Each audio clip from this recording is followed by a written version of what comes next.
Hi everybody, welcome back to Shield of Tomorrow, the Star Trek RPG show here on Geek and Sundry Live. Hi everybody! Hi! How's it going?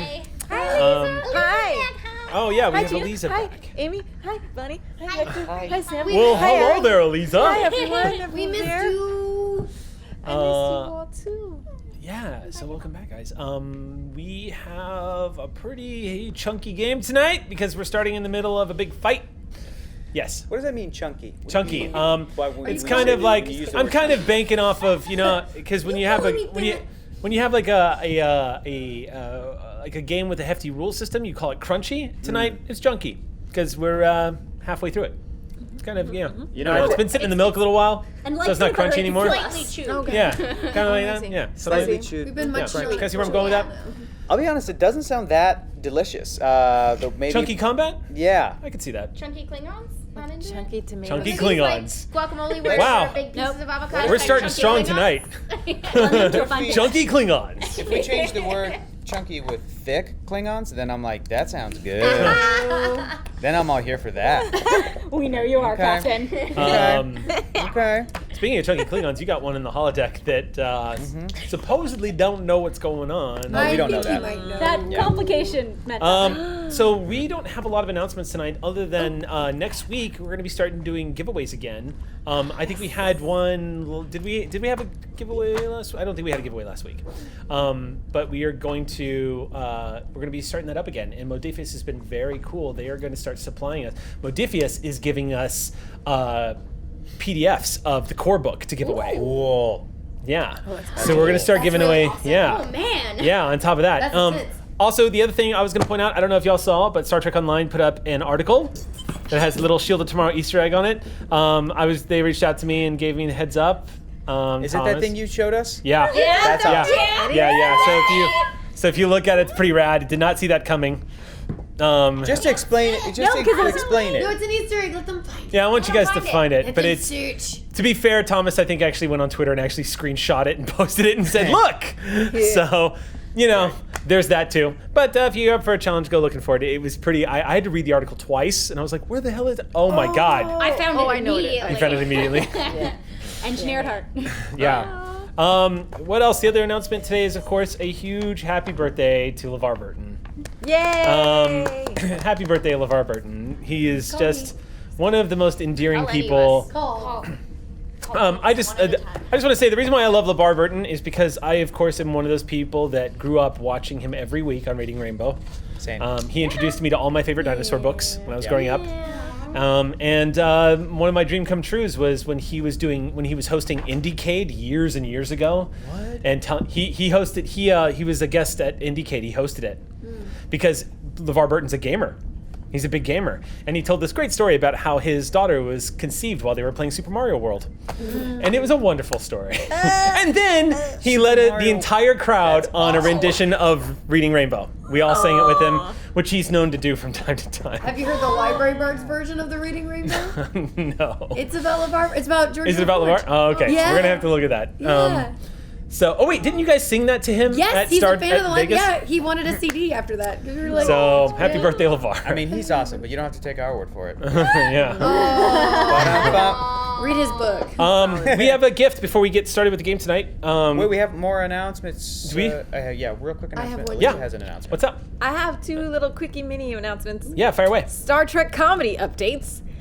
The Improvised Generation is coming back March, Saturday nights in Los Feliz. We also have our YouTube channel, so I know a lot of people who watch are not in Los Angeles, but check us out on YouTube, The Improvised Generation, for our seasons 1 through 3.5, and then season 4 will also be up there.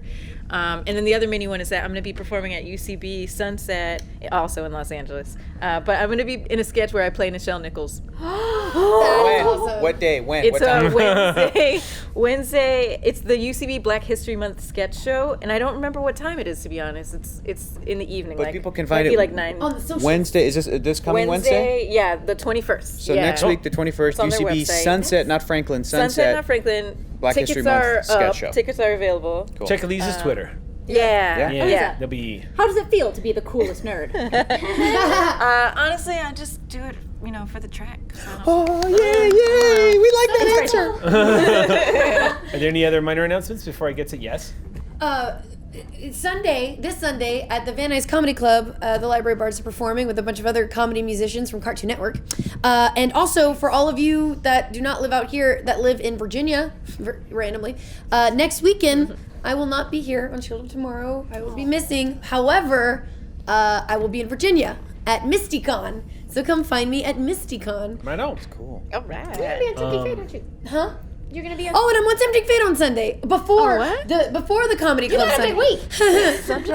So come first watch Saving Throw at 4:00 on Tempting Fate with all of these 5 wonderful o'clock, but people. yes, just 5 get there o'clock. early. 10 Get there early. Prepare yourself, and then after that, race to the Van Nuys Comedy Club with me. Nice. That's one. 9 o'clock. Love how you casually end the snort with the. So I got a gift here from Shield of Tomorrow Stats, aka John, who is here today. John! watching us live. Oh, snap! I saw it, but I didn't want to like. And he brought us a little thing here, so I'm gonna take a look at it. It's not actually exploding kittens. It was. Oh my I god, was like, oh my gosh. dude! Team No Explosions. It's minis of the whole crew, What? and they're painted. They're painted minis. I get to play with myself. These are Hero Forge, aren't they? These are Hero Go Forge get 'em, custom Captain. minis. What? Give me this. Oh my god. You made us. I want to see. Rue has crutches. Whoa, TT. Can't see you. Yeah. Here. Yeah, okay. So John gained some momentum. I'm ready. I'm ready. Oh my god. Oh my god. wow. Not even prepared. Is that cream soda? I want cream soda. It's better than you think. We're gonna post pictures of them. I just got lightheaded at how loud I just screamed. Yeah, how you doing? You doing all right? I'm doing okay. But Don't worry, oh my we're getting to the gosh. episode. We're just gonna have to recover. Wait, can I can they? Today's episode will be dedicated to the memory of Sam Delev, who died tragically during the introduction. Oh my god. Damn They're it. so cute. Look how adorable. Can we get somebody else in here to play Commander Rue? See them more. I think they're glued in. Yeah. I want to bust them out. These are amazing. They're we like pretty display rad. them? We can. They can be removed. And Oh, they have a die. How beautiful. Can we Yeah, look here. this Well, take I'm these going to out. go ahead and move our show along. Please Do you have an announcement, Stuck in a Sam? vortex. You have cream soda. I think that signs. counts. Okay, so we're going to jump into tonight's episode of Shield of Tomorrow.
Welcome back.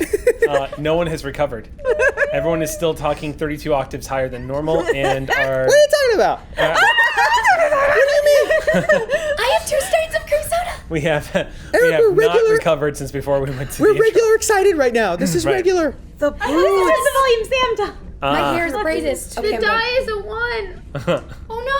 Oh. Crit. Yeah, the die is out. Oh, it's a crit one. Oh, that's right. We're all like, oh, crit. oh, because we're so natural. Cute. Cuidado. All right. So Oh man. Okay, sorry. I'm glad we're starting happy. Back to war. I'm glad we were kind of equalizing where we pick up tonight's game.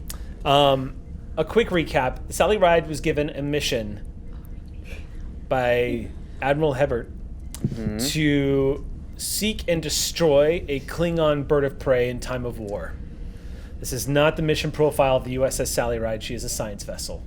But you had your orders, and you set off, heading towards the Cuvium system, specifically Cuvium Prime, where specifically, even more specifically, there is a secret Federation asset on standby that none of you knew about. The implications of a Federation secret asset being here in the Cuvium system could throw the entire checkmate out of balance. And Narendra Station, which is currently under the flag of the Klingon Empire, but operating with the quote-unquote blessing of the Klingon Empire, the Federation is allowed to continue to conduct operations as normal. Because the Klingon Empire knows that if they try to take the station, they'll lose everything. And then they'll have a vulnerable back to the Romulans, who are now beginning to operate in the Shackleton Expanse. This secret Federation assets would throw that all out of whack, and if you don't find this Klingon bird of prey and destroy it, Narendra Station will become a bloodbath. Thousands of Federation lives could be lost, and the Klingons would essentially take the Shackleton Expanse. At the very least, they would kill everyone on the station and leave themselves vulnerable to the Romulans. No pressure. Oops, oopsie. Upon arrival, you guys thought up some pretty clever little plans. There was an incident, though, in transit. Talon became incapacitated. Having fitful dreams, perhaps? It's unclear. But Talon basically did not wake up, did not report to duty, which never happens for someone who runs on clockwork like Talon does. She's currently in sickbay now with some very strange brain activity being registered on your tricorders and medical devices. And everything that you've been able to determine, Throlo, would suggest that Talon is in some kind of mental state that doesn't line up with REM sleep at all. Maybe it's telepathic, you're not sure. There's some theories going around because the last time a psychic event like this happened was when that mysterious artifact was on board. However, unlike that incident, no one has had any flashbacks. No one has found themselves stepping into their memories. No one has reported any unusual incidents. It seems what's to up be with that? just Talon. Yeah, how come? Yeah. I wonder why the person who the conduit for the artifact might have been. Yeah. WTF, mate? I know. Yeah. And there's another Um, Vulcan on the ship, so Oh yeah, how Yeah. many Vulcans are on the ship? at least one other. I believe there's just one other, yeah. Yeah. Wow. Look it up. Okay. This was pretty ill-timed because Talon, being your expert science officer who's going to help you guys navigate the eddies that are located in the Shackleton Expanse, and who is pretty good at being able to think on her feet and find the vulnerable spots of potential opponents, you guys were kind of hamstrung for a second until Lassie LeClaire took over at the science station And also, used... thank science for Lieutenant Baker too, because she stepped Yeah, up. we're getting to that. I mean, we missed Talon, but Lieutenant Lassie LeClaire, going by McQueen now, took over at the science station and was able to implement some pretty clever training that she had received from Section 31. And you guys have come up with a really clever idea to deal with this bird of prey. Dorothy Baker, Lieutenant Baker, has been using her expertise in astral navigation to map out these eddies and has actually uncovered a few. One of the larger ones right here in the Cuvium Prime system. When you arrived to empty space until you managed to scan the system and find the secret Federation assets was in fact what looks like a small space station that's hovering inside the rings of Cuvium Prime, scattered in the ice particles. Very difficult to pick up on sensors. But Sally rides an Intrepid-class starship. She spotted it right away. Those are the assets you're supposed to protect, an entire squadron of 18 Peregrine fighters. It actually makes a lot of sense that they were able to pull this off. Starship would have been easy to notice. It's entirely possible that Starfleet has been shipping this out here one fighter at a time, just in case an incident like this happened. And about that time is when a Cavort-class Klingon battlecruiser decloaked and opened fire on the Sally Ride, causing critical damage to her systems. If I remember correctly, your shields were destroyed in one strike. You suffered 2 breaches to the engineering section of the ship, which is... Do we know how many people died? Yes, you have... I've got a casualty report. Great, let's hear it. You want to hear it? Yeah, I would love to. No, let's just be in denial. Currently, I actually rolled very well. I've created, and I will share this, but I created my own dice roll system to a random table to generate for casualties. Really? Depending on the number of breaches that happen. You guys had 2 breaches in one strike. Those disruptor cannons smashed right through Sally's shield and into her back. Currently, no fatalities and only 6 injured. Oh, okay. What? Only 6 That were is injured in that miraculous. strike. Yeah. However, that section of the ship has been tenderized, to say the least. And emergency force fields went into place as the outer hull was essentially blasted off of Sally's back. She's got a big scar in her back right now. Sally was pretty smart. You guys decided to use the environment to your advantage instead of trying to have a slugfest. This is not Rocky versus Apollo Creed. This is way worse. You guys are completely outmatched in firepower by this vessel. However, this is a Klingon gunship. Cavort class is a big, heavy bird of prey that was designed in the modern era to fill the role of what the Burrell class used to. She's a little bit lighter than the Vorcha classes, but she still packs a wallop and she can crunch Sally like a chew toy. However, she does not have the sensor suite that you guys have, not by a long shot. Plus, she's using cannons, which means she has to get in close if she wants to hit you. Don't forget our resonating particle dampener pulse that Mahler and I. Correct. You guys were able to send out a probe that actually agitated one of these gravitational eddies that this Klingon bird of prey has not detected, causing it to essentially grow in size and become even more turbulent. Whoopsie doodle. After taking the first strike from this Cavort class, Captain Martinez and the rest of the crew, you guys very wisely decided to jump. A quick warp jump. And with the successful piloting, you managed to pull that off. A quick hop at warp 1 ain't always so easy. But you managed to jump, Sally, at warp 1 and position yourself on the other side of this gravitational eddy. Just as this bird of prey has followed you. And to make matters worse, the message that you sent out to the Federation assets to lay low, there was a chance that message was not going to get through because of the interference. Klingons are jamming communications right now. Let me guess. Didn't go through. Probably didn't go, probably did not receive it. However, you currently have them on long-range sensors.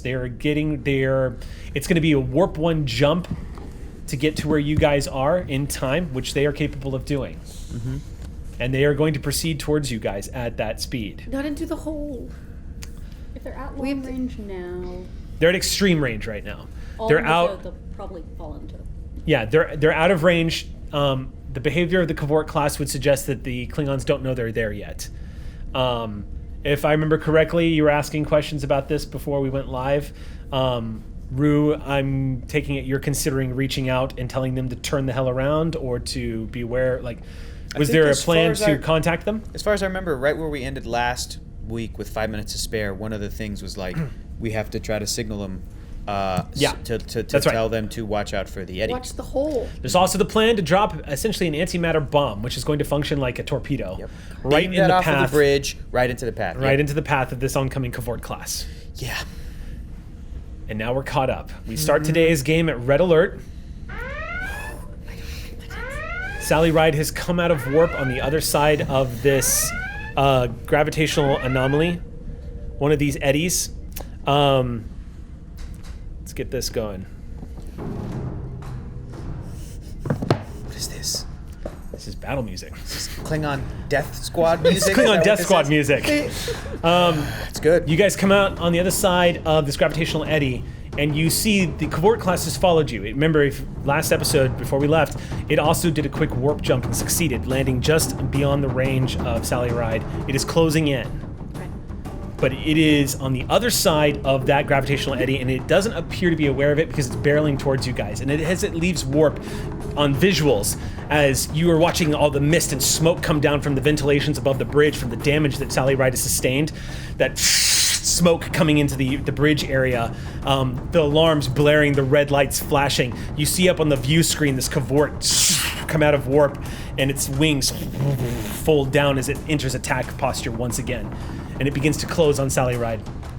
It's presently at medium range, yes? Right now it's at long range. Came out long, according to my roll, it came out long range. Oh, Yeah, I remember Okay. being at long range as well. Yep. interesting. Yeah, you guys got a little bit of a breather. I had to roll a navigation check for the Cavort Yeah. class. Okay. They don't have Ensign Lark Sage at the helm. Let's It put was it that probably the resonating particle dampener. Just gonna say. Probably screwed up. Somebody the take away navigational systems. Lark's technobabble No. table. She's the only one that should have it. No, Malarin and I we just wanted our moment of making something cool. Ensign, You're gonna any be like ideas? Spock in Star Trek 4. 1 damn minute, Admiral. All right. So they came out of warp, they opened fire, and they missed us that time. And then Joe gave us some tactics and Yeah. inspired everybody. They came out at long range. They had to make a difficulty 5 roll to hit you guys, and they missed by 1. Yep, they got 4. So whose turn is it exactly? I believe it is Sally's. Okay. And then within Sally, so then we could just do the whole round of all of us, or If you decide to keep initiative, which you can do by burning 2 momentum. we Oh wait, is it still the first round? Yeah, I'm the only person left. Okay, then then no. After this round, back to weapon, we have to pay it'll be back. back to them, and then will be. We're still in round 1 of combat. Yeah. Not for long. So time scale wise, it's been about 2 minutes worth Reminder of combat. question for me. I believe I wrote Or down so. because they're a scale 5 vessel, they get 5 actions? Correct. Okay. Yep, They've used 4. Yeah, they get more actions than Sally because they're bigger. Well, we they got more actually crew. have more people. We're smarter. Yeah. Just kidding.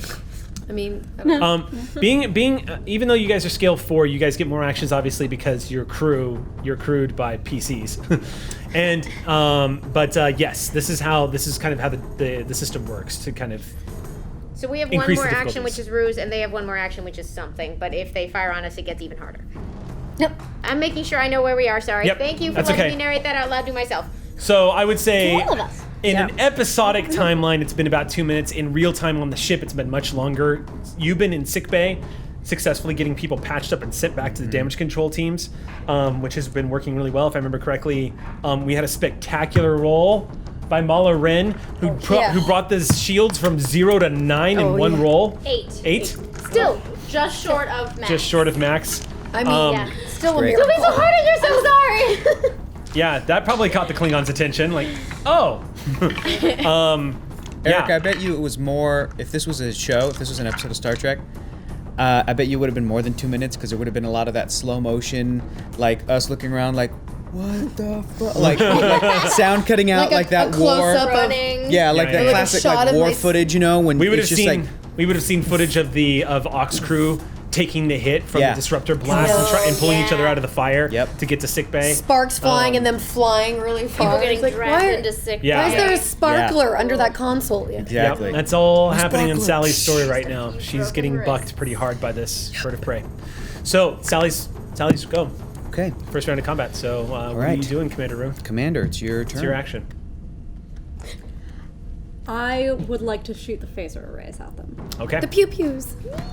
At long range, It'll be you're +1 at a, difficulty. I was It's gonna a- say it's not a great penalty. It's a DC 3 check, because unless we can Use do my talent? the spend the 2 momentum to retcon in the evasive action that we were talking about. My precise Yes. evasion. So because you used evasive action. Because I pretty much went right before. Yes, you did. Okay. All right, so let's retcon this so that the audience knows what's going on. So you have a talent that when you use evasive action, it gives you a bonus. Is that correct? Yes. Okay. If I succeed at evasive action, we can spin 2 momentum, and then if we do, the ship does not suffer the increased difficulty for attacks normally caused by the evasive action. Okay. So I'll allow that retcon. It's our first serious combat. I'm going to be merciful. Thank you. And I like that you guys are using your talents all to the ability, plus you're outmatched. So Thanks. Plus, I bribe you $20 not to kill us. there was also that, now that you've said it. $20. So anyway, 20. $20 and some blood wine. Eric's cheap. 5 gold and a party. yeah. Okay. So, because they're in an attack pattern right now, our DC is -1, but we're at long range, so it's back to DC 2. I'd like to take 1 for cautious. Beautiful. Thank you, Dr. Am I rolling for Sally? Yes, you'll be rolling weapons security, I believe. Thank you. Oh man. All right, let's ride. What kind of GM doesn't have a pencil? What? Do you need a pencil, Eric? Sam You doesn't have pencils. I any. didn't think you carried pencils. Chief. Don't look at me, Captain. It wasn't cheap, it was Sally. Don't look at me. Oh, Chief, status report, Chief. Oh God. it sounds I'm gonna like come grab a pencil for you, Miss Sam. Are we effed? Sally has a cold. Thank you. Oh. Pencil. Captain, I hope this pencil appreciates that I just saved its life. Chief. there's something wrong right. with Chief. the weapons, Captain. right, so what did Sally roll? What do you think, Sally rolled? Did you roll a complication? Maybe. I rolled a 20. But if we were playing a of different game, it'd course. be a really good roll. I'm going to increase the you. difficulty by Okay. +1. All right. Cool. Sweet. I rolled 5 successes. 5. Okay. So what was With the +1 difficulty increase? The total number of my successes that I rolled was 5. Okay. So it was now a DC 3 check. So that's 2 momentum that we 2 get momentum you get back. All right. Do you want to spend them on attacky things, or do we bake them? back. I would like to spend zap them for You want to zap them hard, don't the momentum spend that allows us to ignore resistance equal to the number of momentum spent. That what they do that. Yeah. Do the We agree Penetration. to it, whatever Do it the is. thing. Damage inflicted by the current Sam. attack ignores 2 resistance for each momentum spent. That is the name. I like alluding to it instead. Wait, you don't like the word penetration? I'm gonna roll damage if that's okay, Eric. Okay, sure. Get it, Sam. Wow, what's So we did 2 down for that. dice. Yes. 2 down. For 2 momentum down. So they will have a Captain. resistance of 3. And let's see how And we're what you doing get? here. Momentum down. The Oh, sorry. resistance is Three. 7?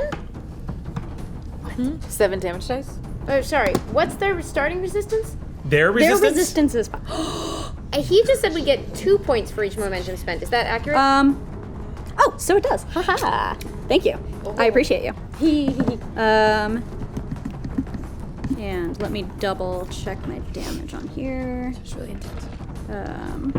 Okay.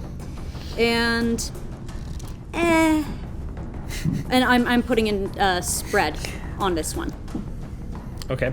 That's the one that lets me do half damage. That resolves under the resistance separately. It's the phaser ray quality, or phaser ray damage effect. The quality is distinct from the. but didn't we decide that only affects multiple targets and not a multi-attack on the single target? That's area though. There's Is that a area? different Oh, damage okay. effect. for Oh, that. okay. Yeah, you're right. You're right. I'd kind of like to spend 1 more to reroll some damage. Do it. Go for it. Sweet. You're the tactical. Sally's punching above her weight. Yes, that was good life choices. All right, right. tell me what you get. So, Give me my total. yeah, now they're all damage. Organized. Yeah. So, 8, 4, 6, 8. Let me just double check. Do you have phaser damage offhand? I want to say that it's 3, but I just don't feel super confident on it. Offhand, no, I don't. But I have Sally's stats. Do you want me to? Do you have the same stats? If it's the ship sheet. Yep, sip sheet. We have the same stats. I can pull up phaser damage. Yeah. Give me 1 second. I'm pretty sure torpedoes start at 3. Yeah, I want to say that phasers I believe. but I remember I might be conflating them with personal phasers, which are 2 damage plus my. Actually, I think phasers. I think it is 2 damage. I think it starts at 2. Let me double check. Doo-doo-doo. As we come to a pause for a second and do a rules check. Rules check. Right. Yep. Rules check. Operating instructions. And that'll be down 1 power, by the way, for having shot with the phaser race. Thank you. All right. 5 damage. 1 for security plus 5 Yeah. for 4 for scale. How much? What I have here is that it's 5 dice, 1 for her security, plus 4 for scale. Does that sound right? No. Okay. It should be base phasers plus your security, Cool. Yeah, which is and then yeah. because I think I overshot. I think I did my phaser damage. No, it's not your phaser damage. How am I? Yeah. Please hold. Hold, please. Distraction dance. That'll. Are we waiting for phaser damage still? Is that Yeah. what you're waiting for? Oh, okay. I'm sorry. Yeah. Yeah. So I believe that phaser damage is 2. I believe the base it starts at 2. Xander stole my book. So. We are Oh no. Yeah, that sounds right to me. I just can't remember actually not a whether it was my security or. C type 1 phasers. This is technically in. Let's see here. Hi, everyone. Yeah. Hi everybody. Please vamp for I'll me. entertain Please you. hold. I'll entertain you while they're all looking. This is one of the at reasons books. why we kind of try to. Here we go. I try. Energy. It's year 1. We're Difficulty. learning. Yeah. Did anybody else? Okay. Did anybody else see the Making drunk attack energy history weapons power requirement of 1. that they just It put makes out 1 with to 2 additional power. Michelle for Nichols? use. Did anybody see this? No. I haven't seen it. I Um, can't wait. My distraction dance is a crit. Distraction Nice. dance is a crit. I feel like I should get an effect. The effect Like is we're the all pretty sprinkler. impressed. Have you found it yet? Sam? The lawnmower. Lawnmower. Yeah, I saw that coming. This is Could have been a shopping taxing. cart. Okay, phasers. I found Starship weapons. That's Here's an where update it on. should be. Should be. Here's an update on Talon in sickbay. She's currently resting peacefully. And, Am I resting peacefully or fitfully? I was doing Fitfully, Wouldn't you like to know? fitfully and peaceful. Okay, here's peaceful. Why you do this? Yeah. Aww. 192. Okay. That's Here, your do you update. want to cuddle the puppy dog since you're the one sleeping? Talon doesn't need emotional support, but thanks. Okay, I'm just gonna go ahead and roll it so we can keep the game moving. I'm gonna roll that it's 2 base. So All right. I can. And then plus only ship security? No, it's your Or security. my security. Good. Yeah, it's your Cool. security. Great. Awesome. So then it's a total of 7. 7 Yeah. damage. No. That 7 was dice. 7 dice. Okay, roll I it. only overrolled Cool. 1. All right, cool. Is it helpful or unhelpful if I read the damage rating paragraph on page 231? That works. Yeah. What is it? I don't know. Starship weapons damage rating. This is a number of challenge dice and possibly one or more damage effects which trigger when one or more effects is rolled. The damage of many starship weapons is dependent upon the ship they're installed upon. Larger vessels have more power to devote to energy weapons, and a greater number of individual weapons. And combat-focused vessels often use more advanced and powerful systems. Each such weapon rolls a number of challenge dice equal to its scale plus the ship's security skill. You were right. Some so it's systems scale. may have additional modifiers. That makes sense. Did Okay. that help? So then you're gonna roll 4 plus your security. That's your base. That's the 4 total. plus my security. I'm ruling yes. Cool. Because you're the one that's currently All right, operating then I'm just putting tactical. one more in. Yeah. And that'll just be whatever it is. Cool. I'm not displeased with that result. No, Sally doesn't roll bonus to damage here. Sally rolls to hit. She assists on hitting. Okay. But Sam's doing so the in strike. that case, it is 2, 4, Sam, 6, shoot him with 8, 10 with 6 effects. Okay. Holy cow. Moo. For each effect rolled, attack inflicts 1 additional hit to a random system, each of which deals half the damage of the initial hit, rounding up. They're all resolved separately, reduced by resistance. We reduced resistance by 4. So it has resistance of 1. We attack for 10 damage and then 6 more times for 5? Okay. So, but only the initial attack does the full 10. Right. Correct. Okay. Did we get him? Sally's phasers lance out from the dorsal and strike the shields at long range, hitting this Cavort class right across the bow of its bridge section, and you see energy play across its shields.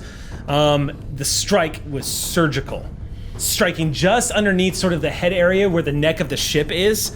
Cavort classes are a little bit beefier looking. It looks like a design increase where they kind of made it a little bit heftier around the neck section so that the ship itself is a little more sturdy. You see the ship actually kind of buckle a little bit as it twists off to the side.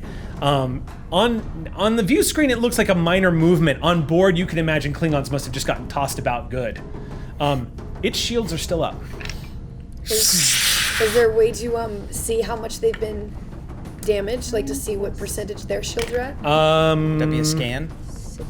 I would probably say you can totally do that, but I would say that's probably a minor action. I was just curious. Yeah. But yes. 25 damage, right? Huh? That's my math. What? Oh, How much damage 9 we just did? after the resistance. 9 more 9 after the plus resistance? 4 times. Oh, 4 times 6. It's a really, really big pile of damage. Sorry, y'all. Yeah, something's not right there. Sally Yeah. should not be striking with the power of a Borg cube. Well, I got 6 effects. Oh, that is true. Yeah, you did roll pretty well. Each of which does half damage that is, like, resolved separately. Okay, at half damage, Right, so... but it doesn't do the damage again. You're not doing 10 every die you roll. No, I do 10 damage, Uh-huh. and then each effect, 5, 5, 5, 5. I see. 6. Okay, so and then it's- each of those is reduced by resistance, so it's like I did 9 plus 4 times 6. Okay, but after the initial strike, its resistance is going to return to 5 again, or to its scale again, and then every subsequent strike is going to be applied to that resistance. Do you see what I'm saying? Okay. So the momentum spin will do for that initial punch, but you don't get to subtract resistance from the remaining effects. Okay. Yeah. So Wow. Nice aim. yeah, But we do get the versatile quality back, so that does give us 2 momentum. it does. You guys get 2 momentum back. So you Okay. do 3 more strikes at 5 damage a pop. Is that correct? 6 more strikes? 6 more strikes at 5 damage a pop. Yep. Okay. It resists all of them. Right, because that's back up to its scale. Those phaser blasts play across the entirety hull of the bird of prey, and you watch as this thing, it actually slows its momentum as it's trying to gain on the Sally Ride. It could easily overtake you guys at impulse speeds, but the strikes that Rue just laid across its bow actually slow it down, and you see it kind of swerve a little bit off course, and it loses some of its equilibrium on the axis. And you see, for a split second, the ship almost looks like it lists. Klingon commander probably was not expecting the vessel to be struck that hard, and you see it kind of bank a little bit. I will tell you this much. Because of that impressive laser strike, you have now put this ship in actual... You actually now have a chance to actually damage it with the bomb that you were planning on leaving. Otherwise, it's just going to be a torpedo against the shields. Mm-hmm. Now, this bomb that you've got waiting for them, tactically, I'll tell you without rolling, it's now going to be a threat to them. And they're still headed straight for that. McQueen. To Eddie. I would like to take another shot at them, if I may, sir. Yeah, I'll allow it if the rules say that we can. Determination? You gonna burn determination? I think you already did determination this round. I didn't get to use it last. Oh, game. no, I'm sorry, Martinez did it. Yeah, when you forsake Starfleet. Yeah? Yeah, okay, go ahead. Cool. Burn your determination. I did do that. That's the other Let me update. see if I get it back. I hate Starfleet now. Nope. Clearly. Questioning it. Yeah. Huh? Right, I'm taking one for cautious. Yep. Go for it. Got it. Rolling again for Sally. I'm going to... With gold dice. Hold up. Oh, that heavy gold dice? Good luck. Thanks, Captain. Holding. Like, I know this is gonna be fine. I'm over here. I'm focused over here. Like, what's this gonna be? Don't bring that on this house. No. Don't bring that on this house. One sec. Like that dad that comes to the meet and it's just like, do well, do well, do well, No. do well. It's I'm like, I don't know. Shame on your house. Just love me, Dad. Shame on your cow. Dishonor on your cow. Your Yeah. holy cow. No. Oh, here we go. I'm like the dad that thinks that it's funny. It's just kind of like, yep, Like, that's my kid. my child keeps failing. This Yeah. is hysterical. Yeah. That dad. Because the dad's like, nothing really matters. I'm gonna take him to ice cream after, but they're so disappointed that they keep missing the free throws, and it's just like, look, they keep Okay. trying. Nihilism bad. Wow. Adopt me. Yes, That sir. would make my childhood so I'm much burning easier. threat. I'm going to increase the difficulty by 3. Oh. Okay. You got this. You got this. You got this, Tina. Okay. I need another die, or I don't think it's mathematically possible for me to make this shot. Let's spend another 2 to get you 1 extra Yeah. die. Oh yeah. We're down to 1 momentum. Klingons are basically... I'm burning threat to mimic their action of trying to bank now that they see where the firepower is coming from. What's the threat level? A zillion. What's the threat level, Eric? I'll just say that I spent a good handful of I know. threat. Tell me. Like he didn't find the complication range. what's the He made- complication? He increased the difficulty. I Got increased it. the difficulty I level. thought you. Oh, yeah. so you- Okay. I burned threat to increase the difficulty of making the shot Yep. Okay. by 3. Yep. Yeah. Okay. Good. That works. Thank you. Good. If I will tell you this, I had to burn a lot of threat to do that. Okay. I'm glad you didn't spend it shooting at us. It's true. Keeping me on the defensive means that I'm not being able to shoot it back at you. Sally's just got to roll. Nope. She's a little Not distracted. a complication. Miss. Sally's not Yeah. great at shooting. 4. Phaser beam lances out and misses the bird of prey. It looks like the Klingons wisened the hell up. One short. Oh. You actually see the bird of prey enter an impressive maneuver when Sally begins to realign and you see it come off of its listed track.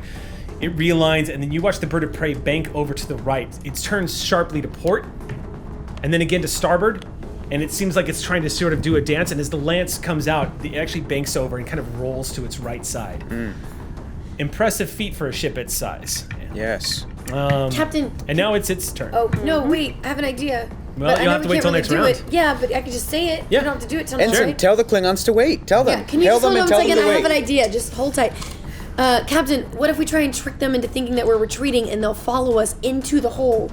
And then we can release the That's what they're bomb doing. behind You it. guys are doing that, I right? think that's already, that's exactly That's what ex- has happened. Then let's do that. Well done. Ensign, are you God, experiencing Doc, some yes. sort of Sorry. chronal, mental Well, I knew that was failure? like part of the plan. Okay, cool. I'm glad. Ensign, right. is your consciousness bouncing back and forth between the present and the future and the past? I was just No a little- temporal anomalies. We do not need more complications. I'm just a little Thank you, distracted from doctor. the last Doctor. little jump, you know. Okay. All right. Um, Eric, what do we got? Find your constant, Ensign. It's cream soda. You're here. You're in the present. You're on the bridge. This is the cream soda universe. So what happens with that being the end of that round, but we just took an extra action? That just counts as a second within my round. Cool. Yeah. My turn. Yeah. So they have one more action, and then it is round 2. Then yes. Okay. Okay. spending 2 power. No. And I was one short on the Wow. one short too. I know. I saw that. I saw Gonna that. make a roll. It was an 18, and you could have gotten it with 17. Yeah. Yep. Because it's a control security check for me. Evasive maneuvers. I'm ready. Yeah. No, it increases the difficulty. Uh-oh. Uh-oh. Let's hope he can make They it. have. Wait. For They us. Or are. Yeah. for I mean, you. if they're trying to fire, they're at a +2 difficulty now, right? You watch suddenly as this thing's banking to the right, it just goes. You see it becoming wavy. Oh, Great. crap. No! And it vanishes from the screen, and it pops off of sensors. Just blinks out of existence. Does that mean our shields are down? Yeah, it means our I'm in shields are sick down. bay. Don't listen to me. Sorry. I got excited. I believe that is what that means. Next round of combat. Which So, means that if something were to explode, Hear Yes. them. If we can release the antimatter, because they're not going to retreat. They're They're Klingons. A. B. all right. Top of the round. They know that they outgun us. So we lose a momentum? Oh, Or no, it's it's not not a a new new No, no, it's not the Nice. same. Okay. Top of Sorry. the round. This is the way this is tactically. This is the way things are right now. You guys are on the other side of the eddy. You've taken a hit. You doled out a hit, damaging its shields considerably. It just cloaked, and you have an incoming squadron of fighters. What's the priority here, people? Is it the fighters? How far away are the squadron of fighters? Can we make a move on the Klingon bird of prey and then still be safe? I'm trying to ask if we blow this bomb up, are they going to be within the range of it? Are we going to be within the range of it? They would not be in the range if you detonated it now. Okay, excellent. But they are. Since their action is going to be coming up, it's very likely they're going to arrive this round of combat and Okay. engage. Yeah. But I mean, if they see a massive we can explosion send them in a space, message to like, hey. they'll be like, "Hold, what is that?" And then they Sir. won't fly Possibly, into it. yeah. First priority is bombs away before the Klingon vessel moves off too far. We Exactly. don't know where they are. If we do it right now, So, Yeah. then we have the best chance of getting them, even though they're cloaked. Their Eric, shields help. are down.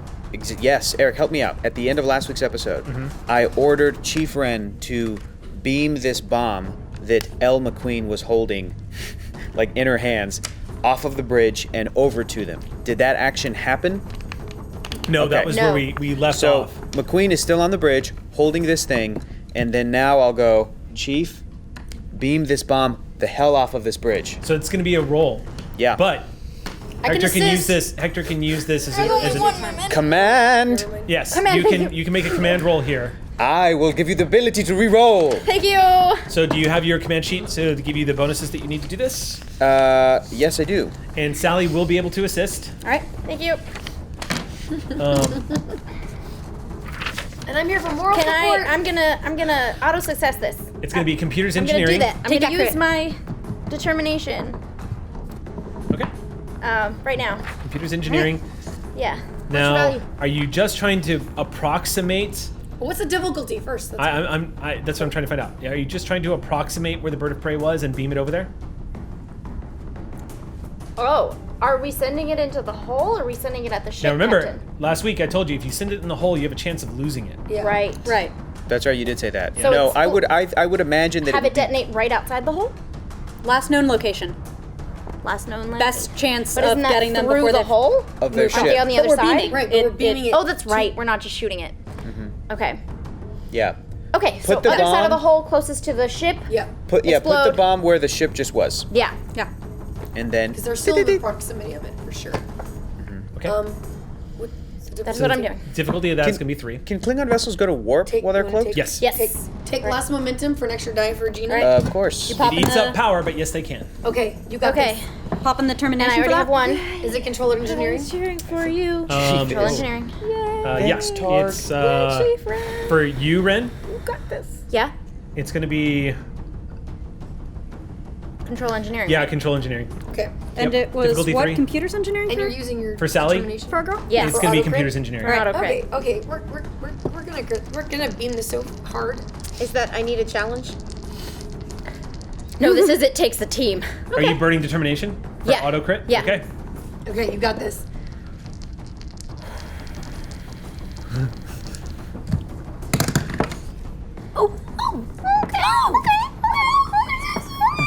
Did you want to re-roll a Are thing? you writing a little novel with it? Yeah. Okay, Maybe well, writing a little I did use my advisor talent, Thank you. which means that you And you can. have cautious, rolling so one. you have 2 rerolls available to you. I don't need it, but we'll see. Whoa, confident. I chief do. friend. I do need it. I do need it. I'm re-rolling again. Oh, okay. That's doable, right? Reroll a reroll. 2 different sources. Ooh! Does her focus come into play? What's the focus? Engineering. Jury rigging? You made a bomb. I did make a bomb. Yeah, but the bomb's made. Yeah, we're Bomb's beaming made. bomb. You have a focus You're in- beaming this off of the in bridge. Beaming bombs in precise locations out in space. Bombery. Do you have a focus How beaming? about empathy? I'm really, You really not want this wanting my bomb to crew. connect with the vertebrae's hull. Yeah, no, You no. think they would make a great couple? I'm not connecting with the bomb. I'm connecting with my crew as to I need used them it to takes a live. team as It takes the a value. team. So I'm empathizing with not wanting my crew to die. What about It takes a team. Is that a Gonna say a value? no on That's that the one. one she's using. That's for my reducing value, errors, not so- my. Well, it's okay. We don't need it though, so you got I'm one. gonna It's say okay. no on that one. Systems augmentation? Okay. I didn't augment this. I'm just transporting. And Nope. one. Um, So 6. You get 6. That's okay. You get Six, 6. Right, so that's You're, three yeah, momentum. you get great. You get 3 momentum. Yeah. I just really Good. like using my. We need that. So you beam this thing off the bridge. All right. You set this thing on the ground. You walk over to the engineering station and keeping your eyes on it. You play your hands across the LCAR system and you watch as the lock is acquired, and you see just fades away from the bridge. Sensors immediately detect it. You see McQueen says, "It's away." It's away. Right where you wanted to send it. Ooh, that's good. That's Sally Ride's action. Do we? So how does with command? Does that mean that a person gets it like a freebie action, and then it's still back to us? That's the Is- directive lead. Isn't that, or is that So now we can detonate it, right? because So the way it works is this. yeah? Essentially, a command action. What it is it means that you technically just win. That was your turn. Oh right, so that when it comes back to us, Chief can go again. Chief can go again. Oh, cool. So That's you a way used better your use action of to me. make to give an order. Good, Cool. excellent. Yeah. Okay, So we could keep the initiative for 2 momentum, we- and I Yeah. could shoot it. absolutely. Yes, absolutely. Yeah. Let's detonate that Yes. baby. Question about the actual like how this bomb works. I was gonna say- Can we detonate it remotely already? Can McQueen just like Yes. yeah? Yeah. Yes. Oh, Lassie. then we don't- Lassie can detonate that remotely. Does Yeah. that mean we need to spend 2 momentum to keep the? We'll have to spend If- that if we want If you want to to be our detonate it right action now, next. yes. You did- Yes. you Yes. do. I want to do it before they have the chance at a helm to action. Okay. look out. Yeah. Yeah. Burn that momentum. So we did. we We did. burned 2. We've Yep. still maintained the advantage. We still maintain. It's still our turn. But does McQueen? Does she do it on her own? And it doesn't count towards the thing that we're doing, or like is McQueen's Commander gonna- Rue gonna like I mean, it's command McQueen to do, and then it'll be a honestly, win-win. it's what I'm gonna do is I'm gonna make this a roll to hit Okay. okay. because I'm detonating it like a mine. So I'm Okay. treating it like a torpedo attack essentially. Right. But Okay. it's gonna have it's you guys are literally shooting in the dark, based off. But it's also a proximity effect. Yes. So I'm just gonna have a straight up roll like it's a torpedo attack. Okay. Okay. Who So should do let's- that roll? Should it be Commander Rue? And No, this would be honestly, this would be Mala. Mala is the one that beamed it off the ship and triangulated where it's gonna go. Believe in me, Captain. At this point, it should be Talon. It should just be Talon who's asleep down Here's in the thing though. You guys are doing classic Star Trek face palms, and it hurts me, but it's pretty amazing. Did you just equate me to a person that's in a coma? Oh, you know what though? Look, let's trace this all the way back. Yeah. So glad The order you have came faith from in you. me. The order came from you to where to put it, Yeah. and she followed that order and placed it where you told her to place it. Successfully. So Thank then you. I'm gonna say you are gonna be the one to roll that pushing part. on That's me. probably better.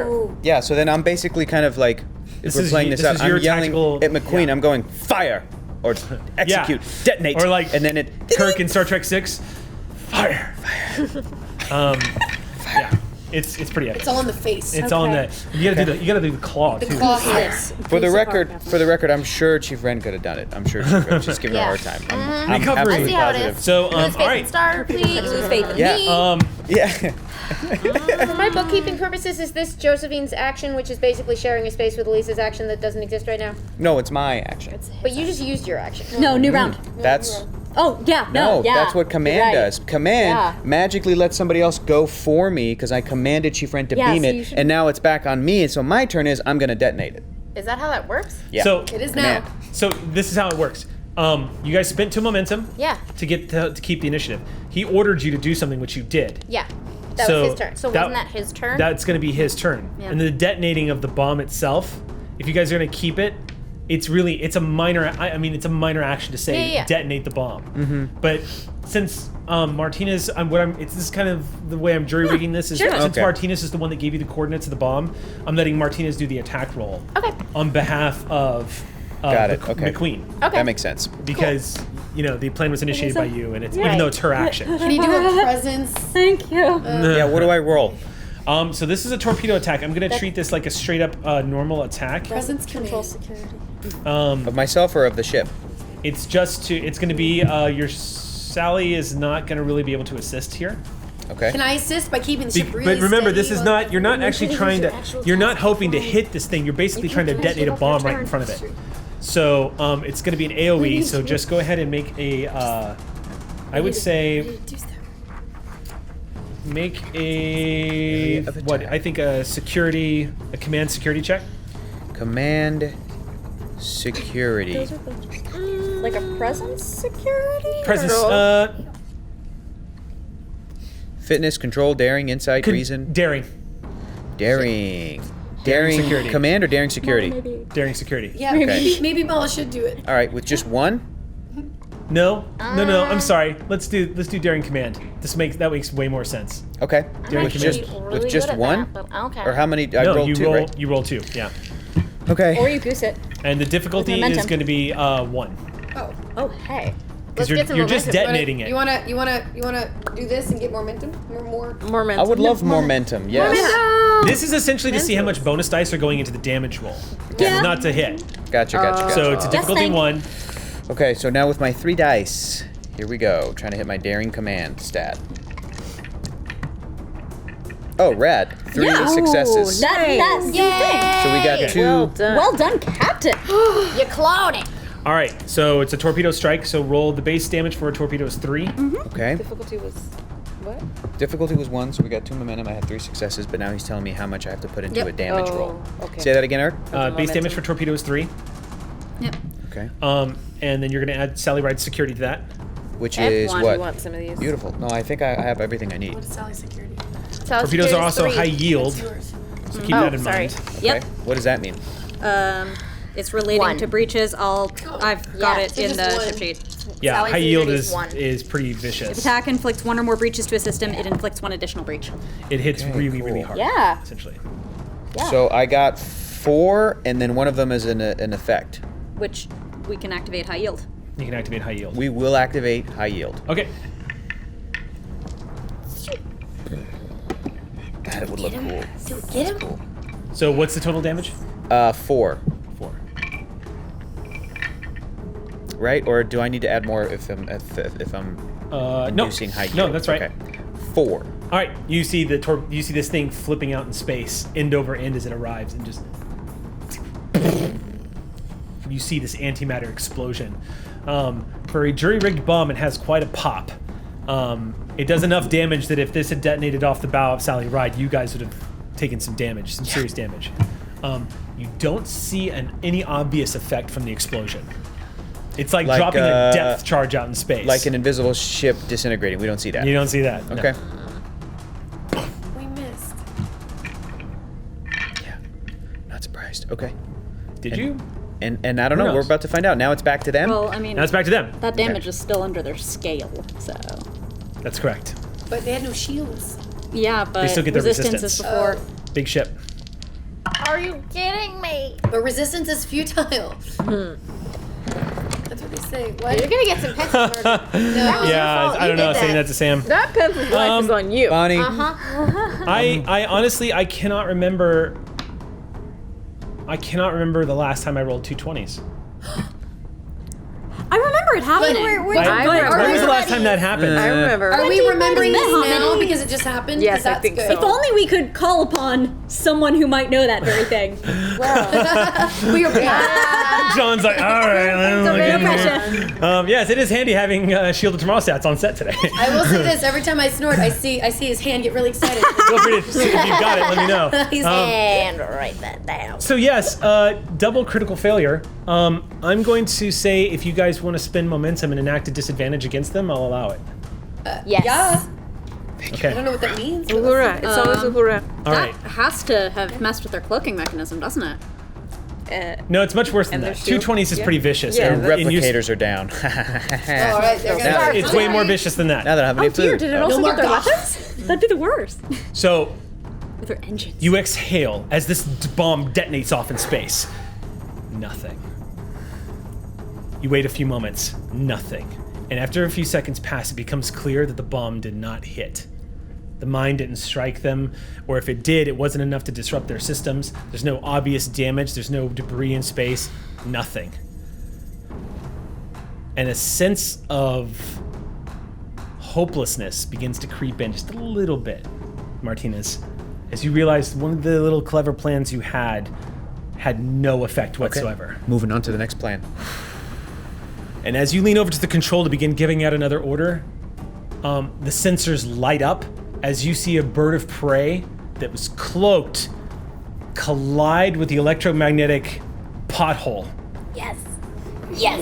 On a different course setting, it looks like the explosion, it saw it coming and course corrected to avoid it and went straight into the electromagnetic eddy.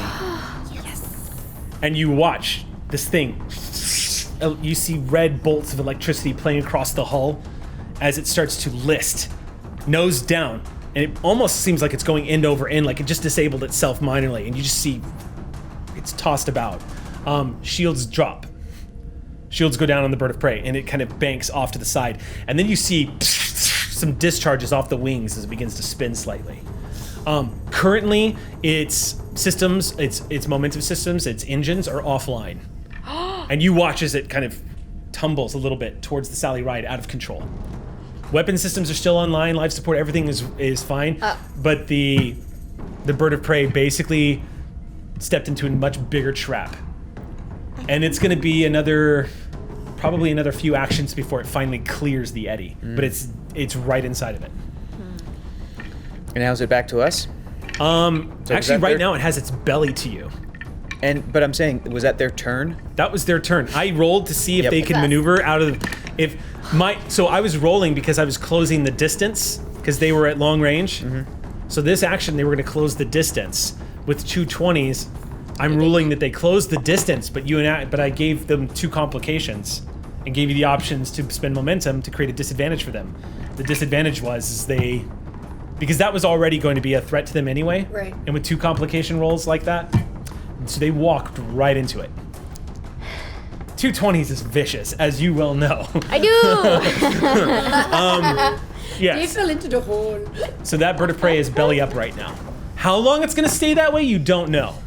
But you say it's like coming right towards us, so maybe. It's not. Oh, okay, it's not like- It's not gonna collide with you guys. Okay, just checking. Sally's still moving. Is it at Okay. close or medium? Then? We Right were now it's at medium long. range. Oh, that's It is so at medium range. perfect for phasers. Oh no, she's in the sweet spot now. She is completely vulnerable. I haven't done yet this round. That's there. I'm gonna spend 2 threat to keep the initiative and try to get power back. I feel you, You Amy. go do that. I feel that face. Okay.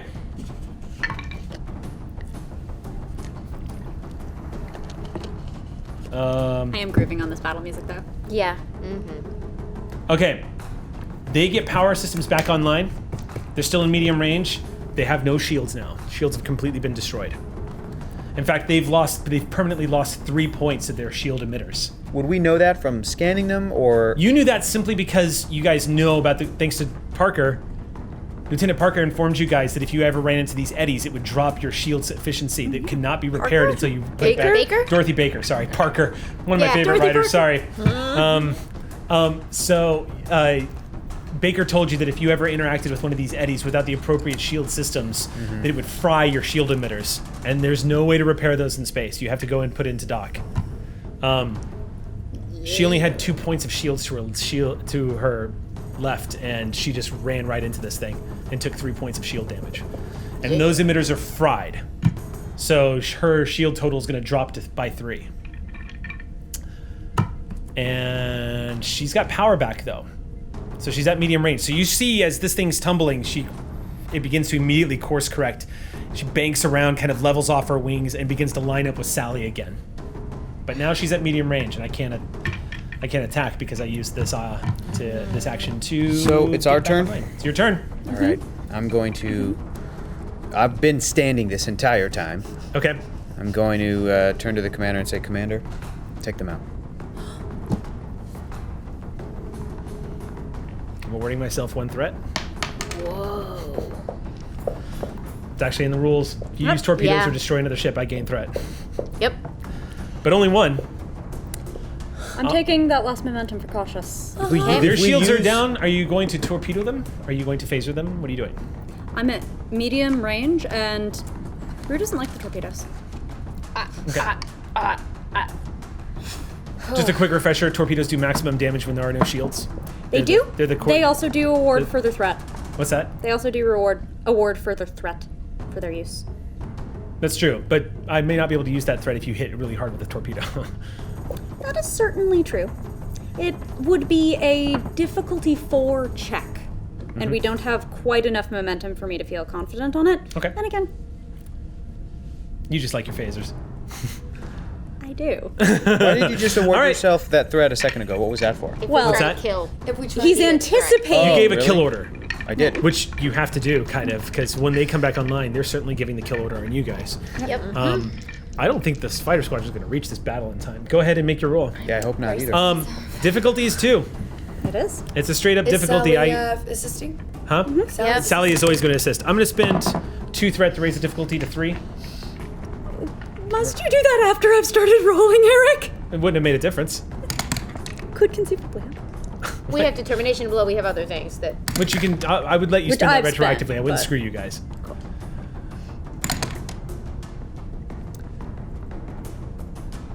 Did Sally succeed? Thank goodness. Then we make the check. Okay. You All hit. right. Cool. We did it. Strike. Cool. Roll me some damage. Oh my gosh. All right. Thank goodness. Oh my gosh. Yeah. I need a cream soda. I'm bracing 3 on a myself. 3. I don't have any rerolls, so this better be good. Mediocre. Deeply mediocre. I really wish I had one more. Feel the entire. Oh boy. I can burn threat to get those momentum effects. You want to give me some threat? I would think I would like to do that. Sure. All right. 1 threat to you. I gain threat. Much better. It was good. All right. We're gonna murder them real good. This table is just like. Klingons are gonna see lots of lives flash before we their get eyes 2 momentum for a successful attack. as they go to I did have Kovator. 2. We had the versatile. Oh, that's right. Yeah. So I didn't award you threat, but we only get 1 momentum. Okay. Sweet. Retroactive. All right. So that is 9 damage and 5 effects Okay. on a So- spread. On a spread. So that's going to be 4 damage after their resistance, Rounding up. rounding up. So 5 total. All right. So that's a breach. And their shields go to 0 from this attack, so it's also a breach. already- Oh yeah, no, the shields are at 0. They So were that's 2 breaches. Yeah. Hopefully we're gonna see some Klingon bodies out in space. Guys, I think Yeah. Hector's like, you know what? Screw this passive shit. Yeah. This is board, Captain. What happened? Okay, so the first hit is, Yeah. first hit is to their structure, but it's the same attack, so it's both going to be to the structure. So 2 breaches to their structure. Let's. I think that. Does the spread not do it separately? Is it considered a separate attack? It's not considered a separate attack, which is why things like the who resistance are tend to we? go through, but I I'm in think sick you bay. roll I for don't which... know. Oh, that's right. You're right. It does specifically say you roll to see which system is hit, correct? Right. Okay. Yeah, if we've been like, I'm at sick bay. You're absolved of the sands. But what if we did that one last momentum to get like two resistance Yeah, down? let's do that. okay. So they're resistance 3 on all of those instead of 5. Apologies. So now all if of the spread Mala attacks pukes go on through. the bridge right now. So now, For 2. okay, so 2, so 2, so how many attacks total then? Yeah. 6 total attacks. 1 at 9 damage. Reduced down to 4. Right.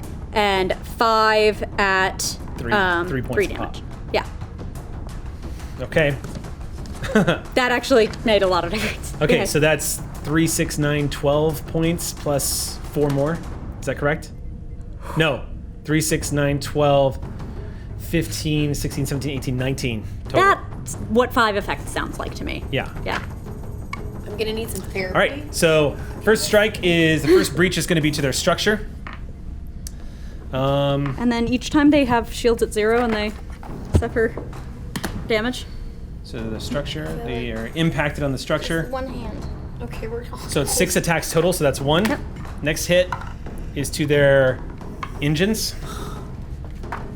And that's going to be a breach. Because they've suffered more than one, so Right, they're doing all of these with shield at 0. shield to 0, so that's going to be a breach. So they take 1 impacted engines. All right, the next one is to their computers. What's their resistance for these additional? For that is 3, a weird question. 10, structure. Because otherwise, like, spread would never work. Because it would always go in under So scale. the structure is now damaged. That's. But yeah, that's true. 4, We this did is 5, preview 18. on the early round, and I Weapon systems it's are really damaged. confusing. Weapons are damaged. Whatever he says. Yep. Yeah. So that's 2, 3, 4, 5. Last one. Come on, life systems. Come on, life support. Weapons. Who is this captain? Darn it. The Irishman's right. You see multiple decompressions on the Klingon ship as hull breaches open up. Some minor explosions. You see one of the phaser strikes clips the bird of prey across one of its disruptor cannons on its wing. The other strikes hit directly to the body. One of them strikes it into the underbelly, and one of them strikes it on the side of its impulse engines in its rear. You see this thing kind of list a little bit again and realign once more. Still up. Oh yeah, still up. What's our status report? What are our shields at? 8. 8. Sir. So no. 100% power? Yes. Our power, though, is now at 4. 80%? What's that? 90%. Our shields are at 90%? Thank you, Chief. That was your my go. Yeah.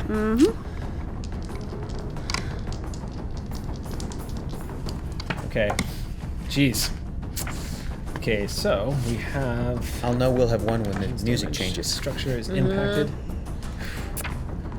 Jeez, you guys shot him up good.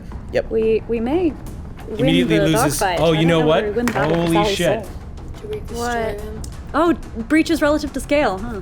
No, she can't return fire because when you damaged her engines, because you did. Oh no, you did 1 damage to the engines. Oh, never mind. Sorry. But you did weapons- 1 damage to the engines. How much damaged to How many the, breaches do we have to get on them How many I mean, weapons? not that I at their scale? don't get shot at or anything, but 4, 5, 6. Oh, that's right. They actually take a. They actually. You got. So they are. You're right because their scale is 5 and you did 6 breaches. So is that not another breach? I believe.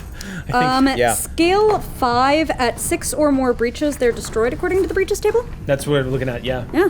So 6 breaches to a scale 5 ship. Yeah. They're destroyed? Did we just destroy them? Oh my god. Okay. So this bird of prey lists a little bit, realigns, and you see its power. Its weapons are powering back up.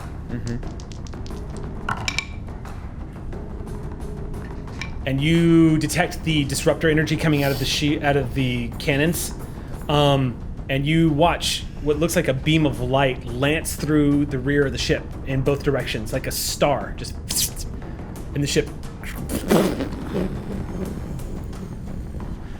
detonates.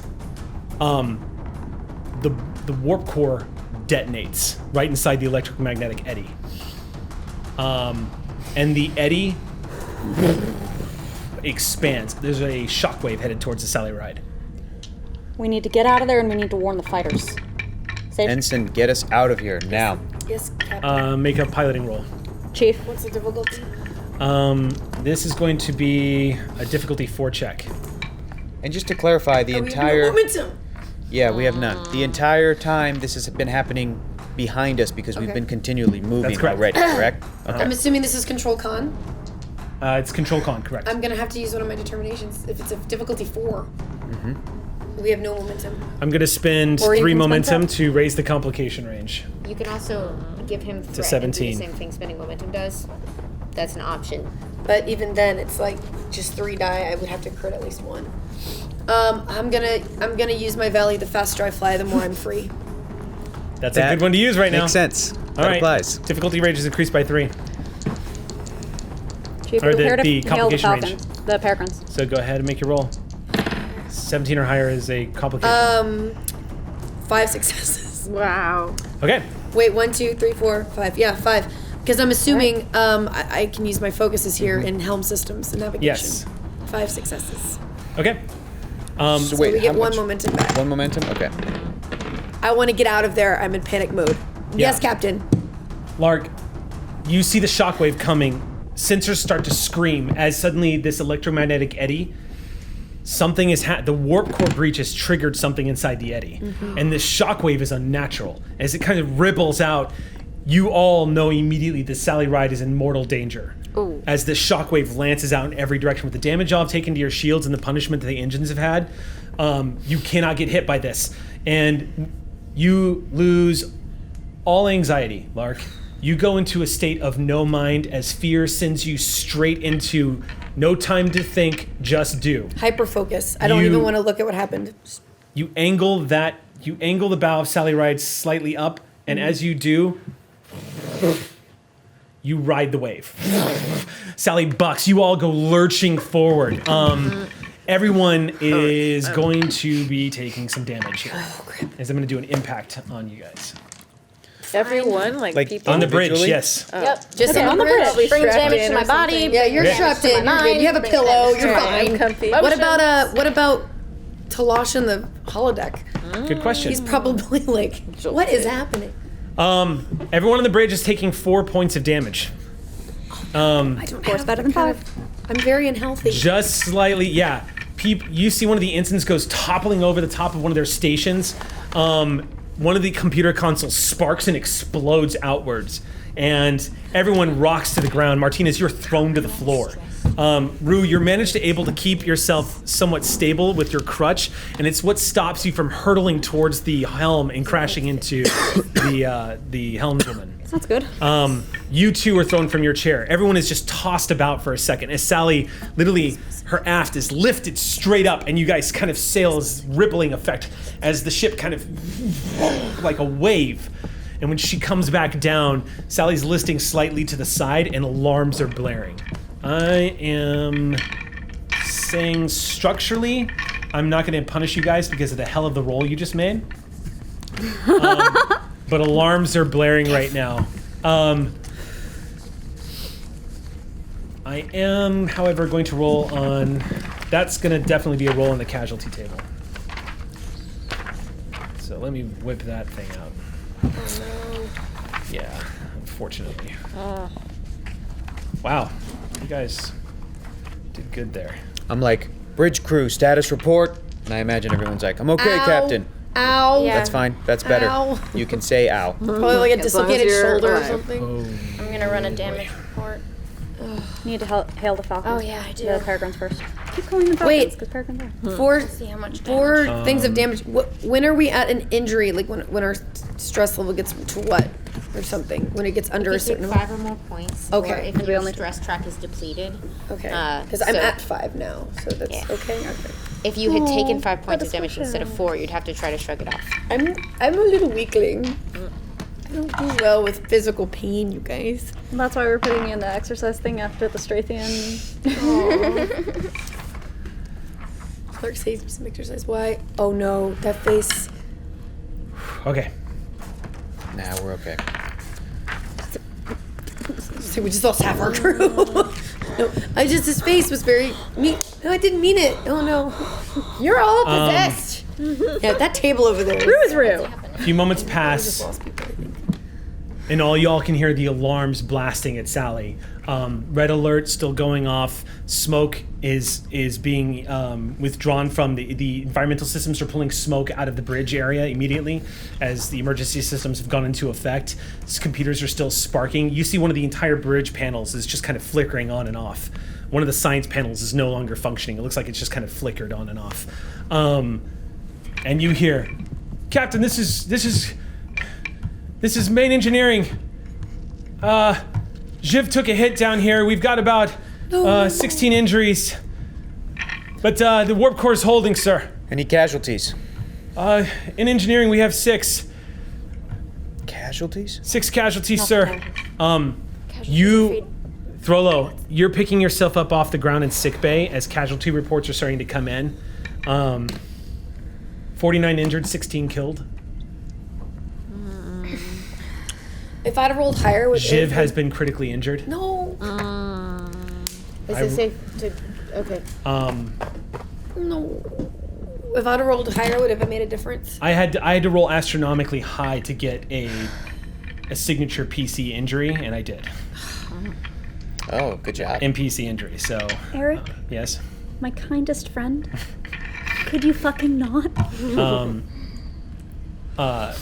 My heart. A few moments later, and you guys are all seeing, sure enough, sickbay doors open as injured are coming in. They are flooding in, just like you said. Matazi's already delegating people to the cargo bays. He's looking at the... Okay, cargo bay 2, sick bay, cargo bay 2. And they're just coming in, the tables are filling up. All the while, as this madness is coming in, and you watch as 2 crew members are pulling in, make a hole! And as it comes across, you see the you see crew members part out of the way as bringing in two crew members holding Ox crew, holding Lieutenant Commander Jiv, who looks burned all over the right side of his face, and his uniform is blackened and charred. Some of it's been peeled away from where it looks like maybe he was standing too close to a console that ruptured. As they're bringing him in, you hear one of the instances says, he's got a pulse, and they bring him in and they lay him down on one of the med beds. Fix him. And he's just going, you don't know if he's trying to talk or not. But he is critically injured. He has sustained life-threatening injuries. Up on the bridge, you're watching the damage reports come in as things have been calmed down, and as you're looking at the computer console, you hear, USS Sally Ride, this is Hornet Squadron. What is your status? Over.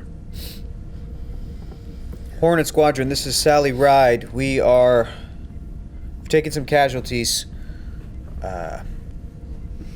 And we are heading back to our point of origin, Squadron. You are in the clear, as far as we know. Do you require any kind of assistance, Captain? None that you can provide, Squadron. Horn Squadron, please be advised, large electromagnetic eddy near our location. Stay clear. I could send them the exact coordinates. Copy that, Sally Ride. We've got it on visual That's right it. now. You created a hell of a light show. What is your status, fighters? Hornet Squadron's fully operational, sir. What were your orders from Starfleet?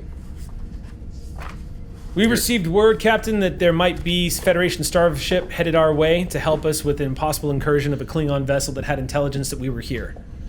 If we saw an opportunity to strike and help this Federation starship, then we were to take that chance. We were told that whoever was being sent was not a combat vessel. I gave the order to wait until you lured the Klingon bird of prey out, and once combat commenced, we were going to swoop in and take her out. Understood, Squadron. What is the status of the Klingon intelligence that led to this mission? Klingon intelligence, sir? Yeah, is the entire Empire aware of your existence? Up until this point, Captain, we weren't aware that anybody knew we were here. The Admiral's been very good about not contacting us since Narendra Station was taken. I see. All right.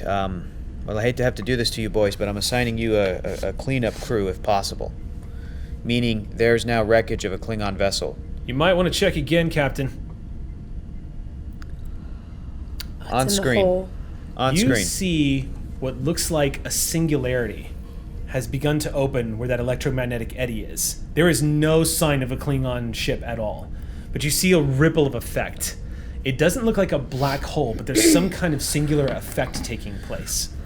Talon, down in sickbay, as chaos is erupting around you, almost Orderly chaos, thank you. moments after this singularity has been identified, Talon, suddenly those voices, you can hear them with crystal clarity.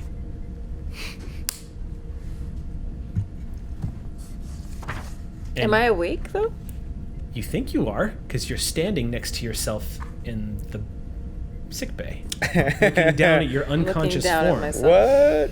What? Okay. All around you, you see the madness of the aftermath of battle, and injured crew members, and Throlo, covered in blood up to her elbows. Her clothes, she's as calm as a breeze. Matazi is urgently ordering people left and right. You see Lieutenant Commander Ziv on the operating table as she's moving over with a tray to help to begin surgery on him. Looks like there might actually be pieces of debris lodged in his chest. No. And But yet, the first thing I see is myself lying here. So you I look realize down okay. kind of passively, and it is surreal, but you see yourself lying there. You look quite peaceful. Life functions are all there. Everything seems to be operating appropriately.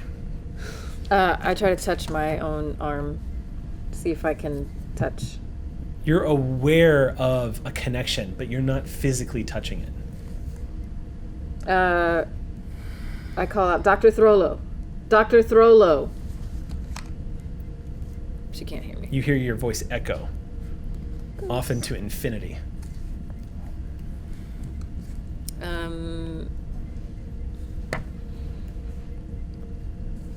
I walk out of sickbay. All right, so yeah, it's not that difficult to do. Walking out of sickbay, you find yourself standing not in the main corridor.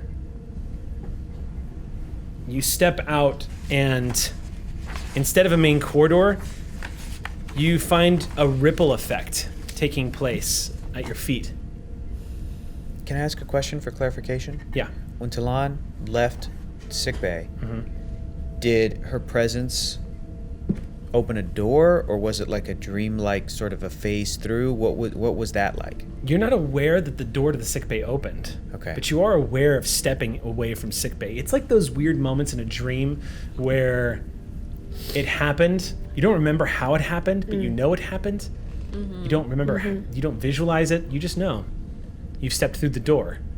You're standing on a placid black sea of stars. So I don't see the ship anymore? Nothing. Okay, I walk back into sickbay. There's nothing behind you. Placid black sea of stars. Where did you go? Ripples echo out in gentle bands with each footstep. A low, almost imperceptible hum permeates through the air on a frequency so deep that you feel deep into your very bones. The vibrations move through you, out from you, and harmonize with the ambience. Overhead is the ancient churn of a timeless nebula. A defiant illumination of bygone pulsars whose light still travels the rivers of time long after they've collapsed into the dark abyssal cavity that warps the fabric of reality. The whole of the universe stretches out before you as you timidly tread across the ocean of time. You're not aware that the Sally was ever here. Slowly your head turns and somehow you just know that someone else is there. But why, how is an enigma. The familiar sight of one Ensign Lark Sage. It should shock you, but somehow you expected to see her, and you can't explain why. She stands a few feet to your left. Now, that's perceptively anyway. She feels like she's right next to you. In a cinematic cut, as this is happening, we would cut to a slow motion shot of Lark, who's actually on the bridge right now, who's reading the report that Jiv has been injured and is standing up from her seat at the helm. It's as if you have awoken to the truth that you've always been here, and so have they. You and Lark have always been here. Your eyes meet and you realize you stand billions of light years apart, yet somehow you can see each other as though you were only a few feet away. Wait, so I see her on the bridge? You don't see any of this. Oh. We're on the bridge right now. This is Talon is seeing all of this. Oh. I'm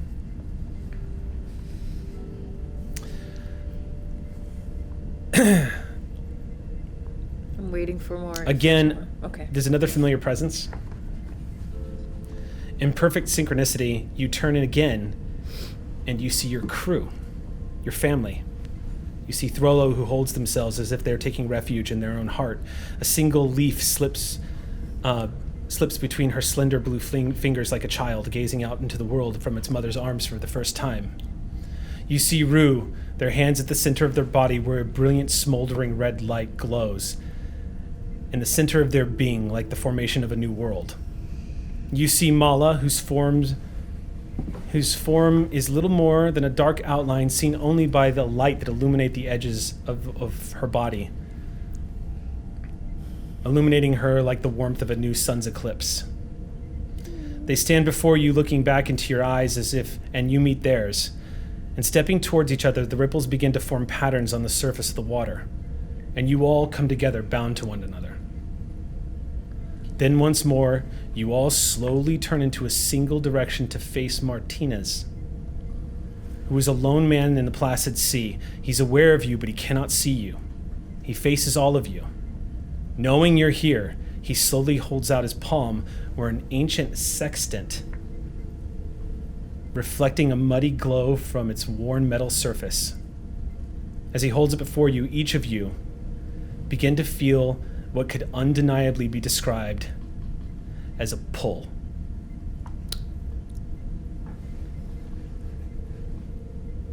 A current like the ocean tempting you out into the deep. You feel yourselves, all of you, begin to feel simultaneously a sense of calm and quiet. While you're on the bridge, Lark, while you're in sickbay, while you're looking at the damage reports coming in, Rue, while you're assessing the tactical situation, Martinez, while you're taking stock and finishing your conversation, at the exact same moment, all of you stop as time slows down, and everything that I've described to you, you are now seeing as Talon sees it. It's not unusual. You belong here. You've always been here. You can't explain that sensation.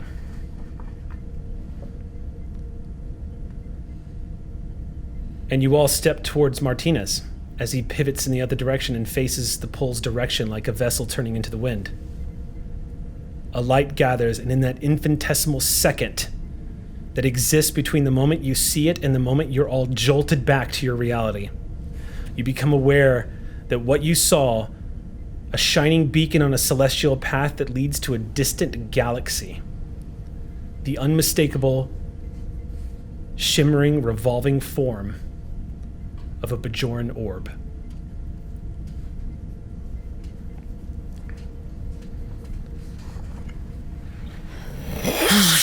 And you're all, like, time comes racing back to you all. And Talon in sickbay, your eyes slowly open. And the noise comes rushing back. The screams, the shouts, the alarms, the computers that are blaring out alerts. Damage control teams that are shouting at each other. Someone who's holding the door, Matazi, telling him, I know it hurts, but it's not life-threatening. I need you to go to Cargo Bay 2. You hear the very calm voice of Throlo saying, laser scalpel. It's actually not as bad as it looks. And you're kind of hearing that sort of background chatter as Throlo is doing their thing. Was Throlo in that? You're having that same sensation. You come out of the end of that sentence because this all happened in a fraction of time that cannot be perceived. And so your demeanor, everything about you, having you that It's almost like having a moment where you, for a split second, remember that scene in Contact where Jodie Foster got a good look at the universe and she wasn't ready for it? This battle, the lives around you, everything, are all precious infinitesimal cogs in a great working universe. And for a split second, you got a glimpse.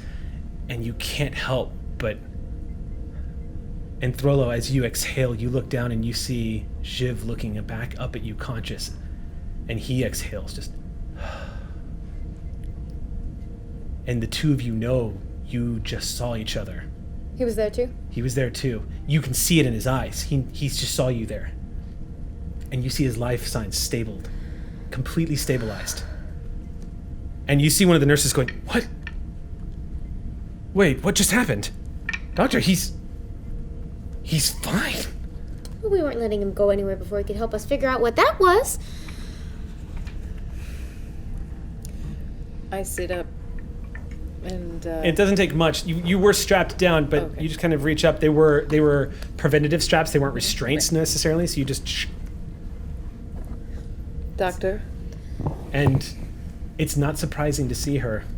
She's back. Welcome back.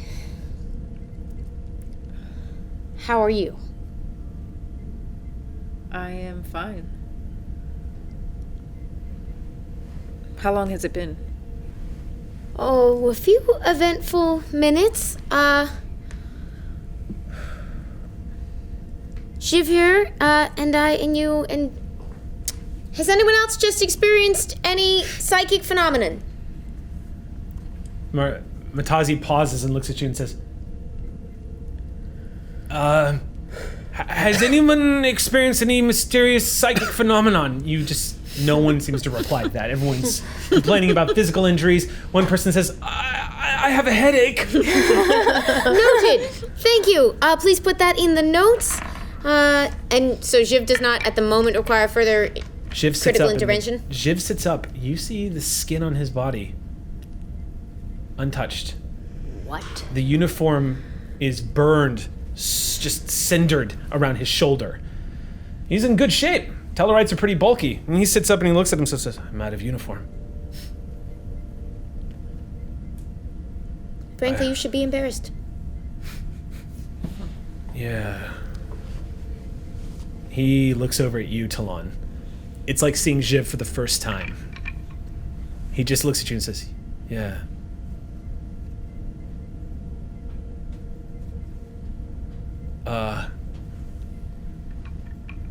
I should get down to engineering. Yeah, I should get down to engineering. And he hops off the bed and he says, I'm good to go, right? I think you'd better take a moment to breathe and maybe fix up that uniform, and then let me know if anything changes. But yeah, I'm sure they could use your help.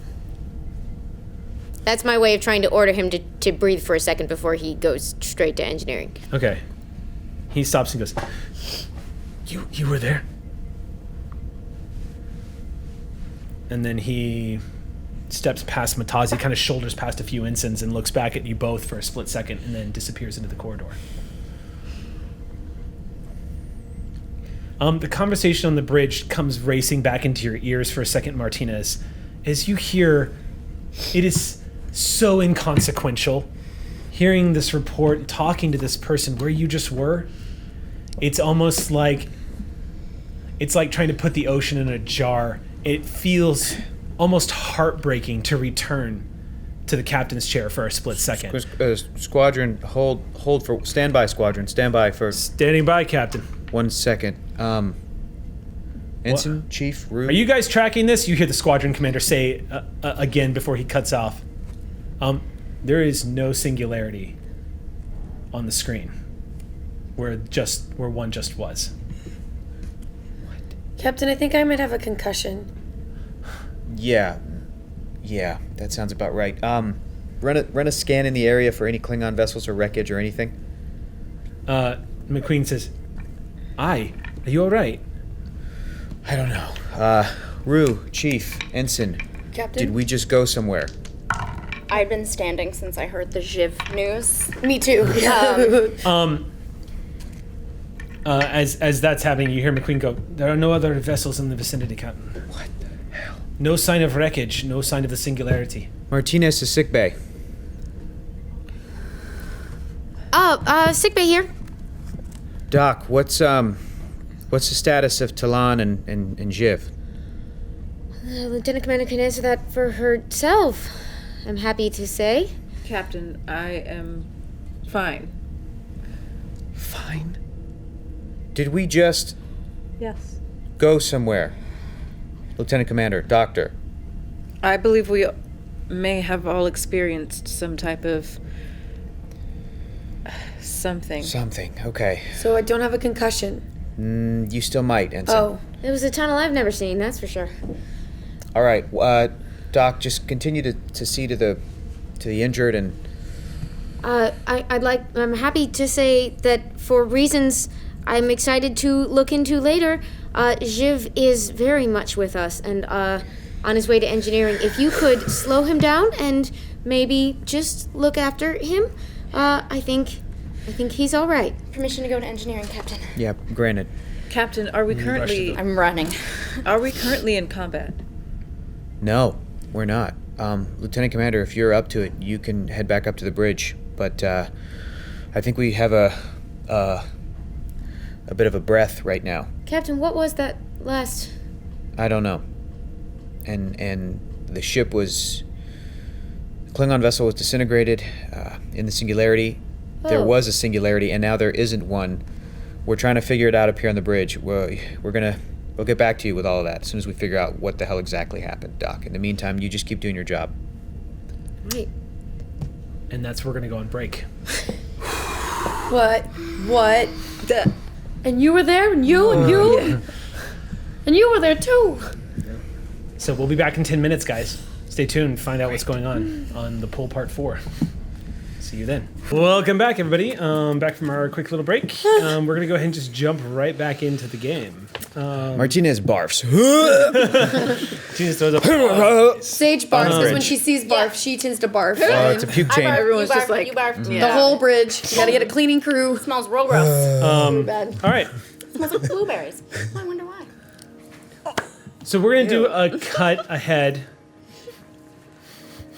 Don't give me that look. Does that mean our Give me that look. We're going to do a jump ahead. that means our stress is We'll jump ahead, but I wanted to jump back really quick to this conversation with the squadron. Yeah. The thing that I wanted Martinez to say was something along the lines of like asking them what the possibility of them like disbanding would be if they got any orders to do that, because I'm going to tell Squadron now that we're out here and we're communicating with them once we got back from all this fuzzy dream like state that we were just at. I was going to tell the Squadron that their very presence endangers Starbase 364.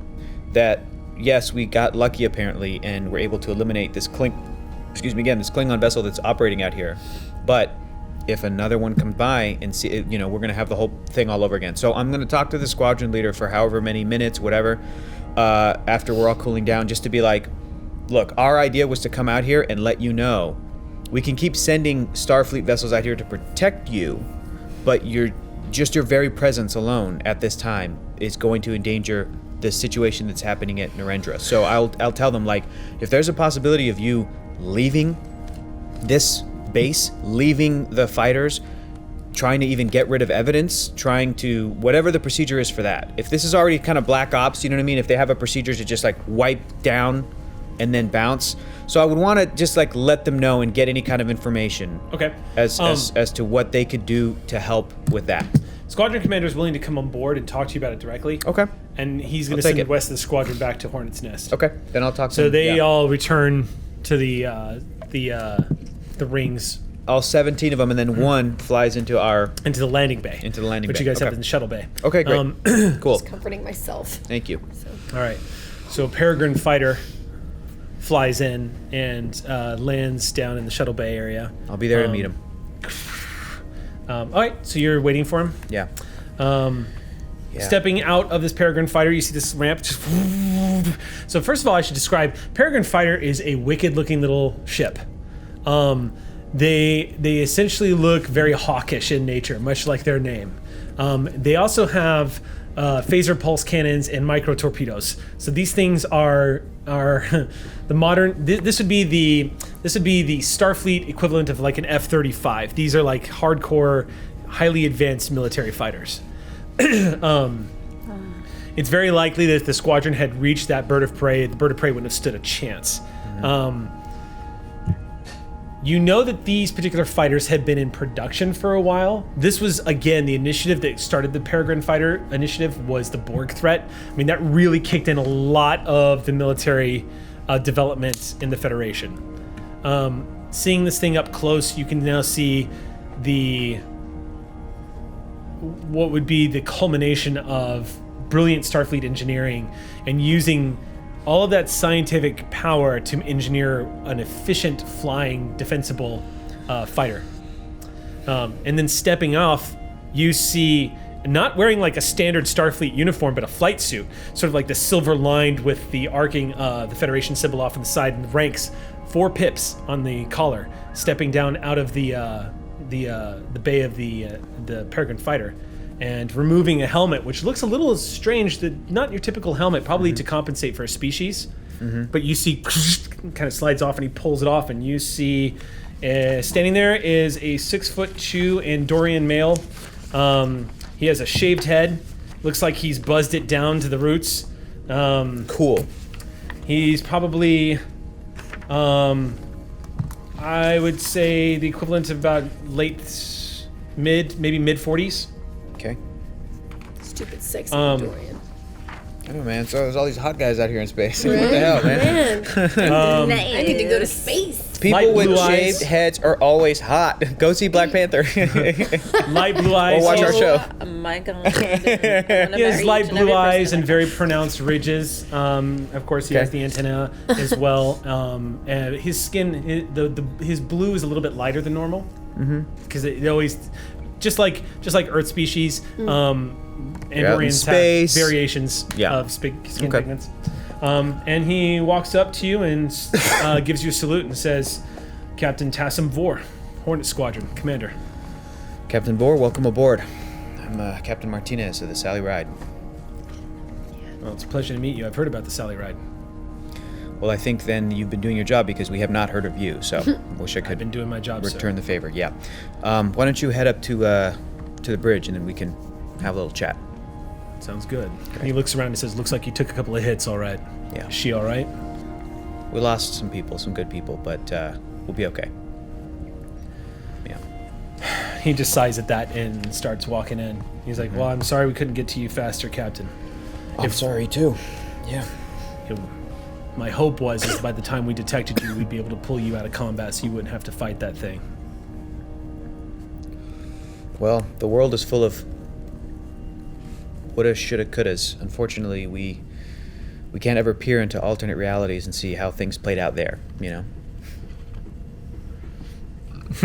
That's all he says. You guys walk into the turbo lift and head up to the bridge. He's pretty quiet on the way up. How long have you been stationed out here? Since the 2 war broke years. out? 2 years. So since long before the war broke out. What was your original mission? Well, the original mission was to put us on standby in case something happened with Romulans. Makes sense. There wasn't any concerns about the Klingons at the time. Sure.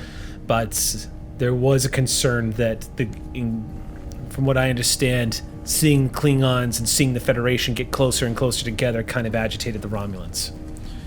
Yeah, it would do So they brought us out here in secret. Apparently secret from the Klingons.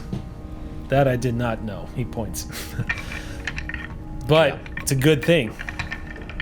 How Whoever so? was working in intelligence made a good call, because if the Klingons had known we were here, we'd all been killed. You think so? I think so. Maybe not during the time of peace, but definitely Sure. now. But definitely now. How many of you are there stationed out there? Just 18? 18 of us. 18 pilots, that's it? 18 and 3 maintenance on Okay. board the station. Okay. Station's little more than just a bunch of living quarters in this place. There is a small hollow suite, which is nice. So just all 21 of you out there for 2 years. That's correct. What have you been hearing about the war? Well, whatever the Admiral can send us, we were getting regular reports for a while until How? the Klingons took the station. Got it. What about since then? Nothing? Not much. Made it a point to lay low. All right. I imagine by now we're at the bridge. Yeah, we'll say it at the bridge. Okay. Opens up. Bridge is coming under control again. You see one of the ensigns. She has removed one of the panels on one of the bridge consoles and has jammed herself inside of this thing. And you see, okay, hit it. Mm-hmm. I got it. And you see the science station coming back up online. Mm-hmm. And then it goes. You hear swearing from inside as a lot of the Ox crew are just going to work making repairs on the bridge, trying to get things up and going. Sally is currently at a full stop. You're about 1,000 kilometers away from where the singularity was, where the combat happened. Mm-hmm. There is currently no evidence that a battle happened here except for the damage on Sally. And the residual particles in space, of course, that comes from phaser and disruptor fire. Before I headed down to the shuttle bay, or wherever it was that we received the fighter, would I know the status of my senior staff, where they are, and what they're being used I imagine for? Martinez would know what everyone's doing. Okay, so with that knowledge, I'm going to ask everybody who's not doing something vital right now to meet me in the conference room with this captain. Okay, so we'll cut down to engineering, then we're going to do a scene where you come walking into engineering. Running. This is going to be before all of this happened, Yeah. but essentially let's get the scenes out of the way before we go into a conference. So you come running into engineering, and you see Jiv standing there giving direction to a few ensigns, looking remarkably calm, almost sedate. It almost takes your breath away, Mala, because when you spot him, he looks fine, but his uniform hints at the injuries he must have sustained, because there's still blood soaked in tears where a piece of metal had been removed. Of course, it didn't change. The entire right side of his uniform has been burned off, and you actually see towards on the other side of the engine room, on the other side of the warp core, consoles that have blackened the walls and are still sparking as a few damage control teams are basically spraying it down with fire retardant. You can only imagine that must have been where he was at. Yeah. Because he, judging from the look of him, aside from the fact that he's completely intact and doing quite fine, he looks like he sustained a wound that should have killed him. And he sees you walking and goes, yeah, just...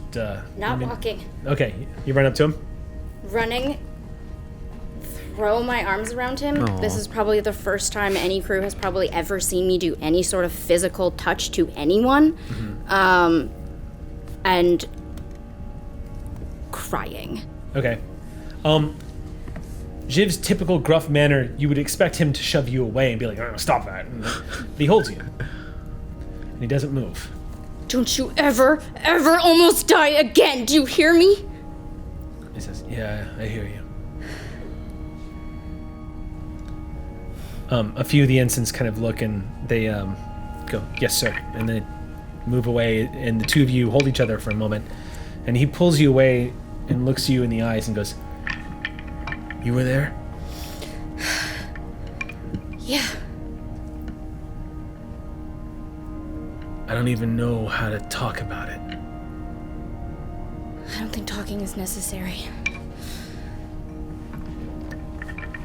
You want to place bets on when we're going to get called up to the conference room? I imagine any second now. Martinez to senior staff. And Martinez, the senior staff. Could all celestial wandering creatures on the ship please report to the conference room? He nods and says, here. And he thrusts a tricorder in your hand, and he's like, Jeffrey's tube. Until we're called, we need to do what we can down here. Okay. Before I let him go, I pull his face towards me, and the side that I would have assumed would have been injured, I kiss him. Okay. And he looks up at you. And it's completely... Do you remember when I described before, when there was a romantic entanglement with Zadis, that frightened, the thing that we as human beings all have, that terror of being vulnerable with somebody else. Neither you nor Jiv suffer this connection that you have, especially from this event that took place. Everything is communicated in that act of affection. And he looks back at you, and you see you've never seen it in his face before, but it's absolute. There's no question he's family. And he looks back at you, and it's just, there's no question.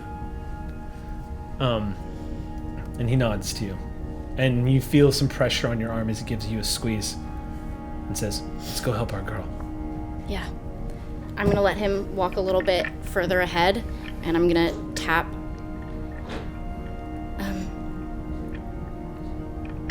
Ensign Sage? This is Ensign Sage. He looks great. Thank you. Back to work. Yep. Sage, up on the bridge as all of this is happening, even though you've been, your feelings have been imperiled by what you know had happened to Shiv, there is a bizarre sense of familiarity that's been plaguing you since the moment you returned to your physical body. Mm-hmm. And you cannot understand what it is. It's nagging at you. It's this strange feeling. When you were there, it felt familiar. Mm-hmm. Just like to everybody else, it felt like you belonged there. Mm-hmm. But there's something more and you can't understand it.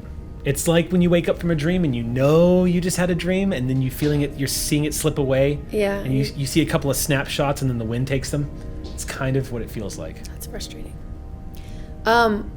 Would it be, it's probably not possible to send a message to the station. Just like nothing crazy. Just the Hornet's Nest? Yeah. Or Narendra? No, Narendra. You could. Yeah. Yes, you can certainly do that. I wanted to send something, just like a sentence to Zadis. So you probably could. But I probably shouldn't risk it. I probably won't. As a Starfleet officer, I would tell you that you would be breaking protocol. Yeah. If you did it, but you could do it. No, it's fine. I've done enough. I'll tuck that one away. As Mercer would say, you can certainly try. I'll wait. I think we're probably heading back there anyway. Good OPSEC life choices, Sarah. Yeah. I feel, after what we just witnessed with the whole battle and everything, I think she finally understands why Zadis left when he did. Yeah. So I think she was just wanting like the moment. She wanted to send him that, but she won't. You are aware that I would say that the feelings that are probably flooding towards the general sense is, at least what you get from the crew, is everyone else who didn't have this experience is clearly in a state that's trying to wrestle with shock. Mm-hmm. Everyone's being professional and focused on their job, but you can tell the crew is rattled to the core. But they're relying on the Starfleet training, and they're relying on each other, and that's giving everyone strength. Aux crew is doing their job, and they're staying focused, and they're getting it done. Mm-hmm. You don't have that same, I would say, coming out of what you came out of, it's an alien sensation to be back in what you know should be a traumatic aftermath. And yet, you literally just walked on the sea of infinity. Mm-hmm. This bridge and everything that's happening, it all feels so small. Mm-hmm. So small.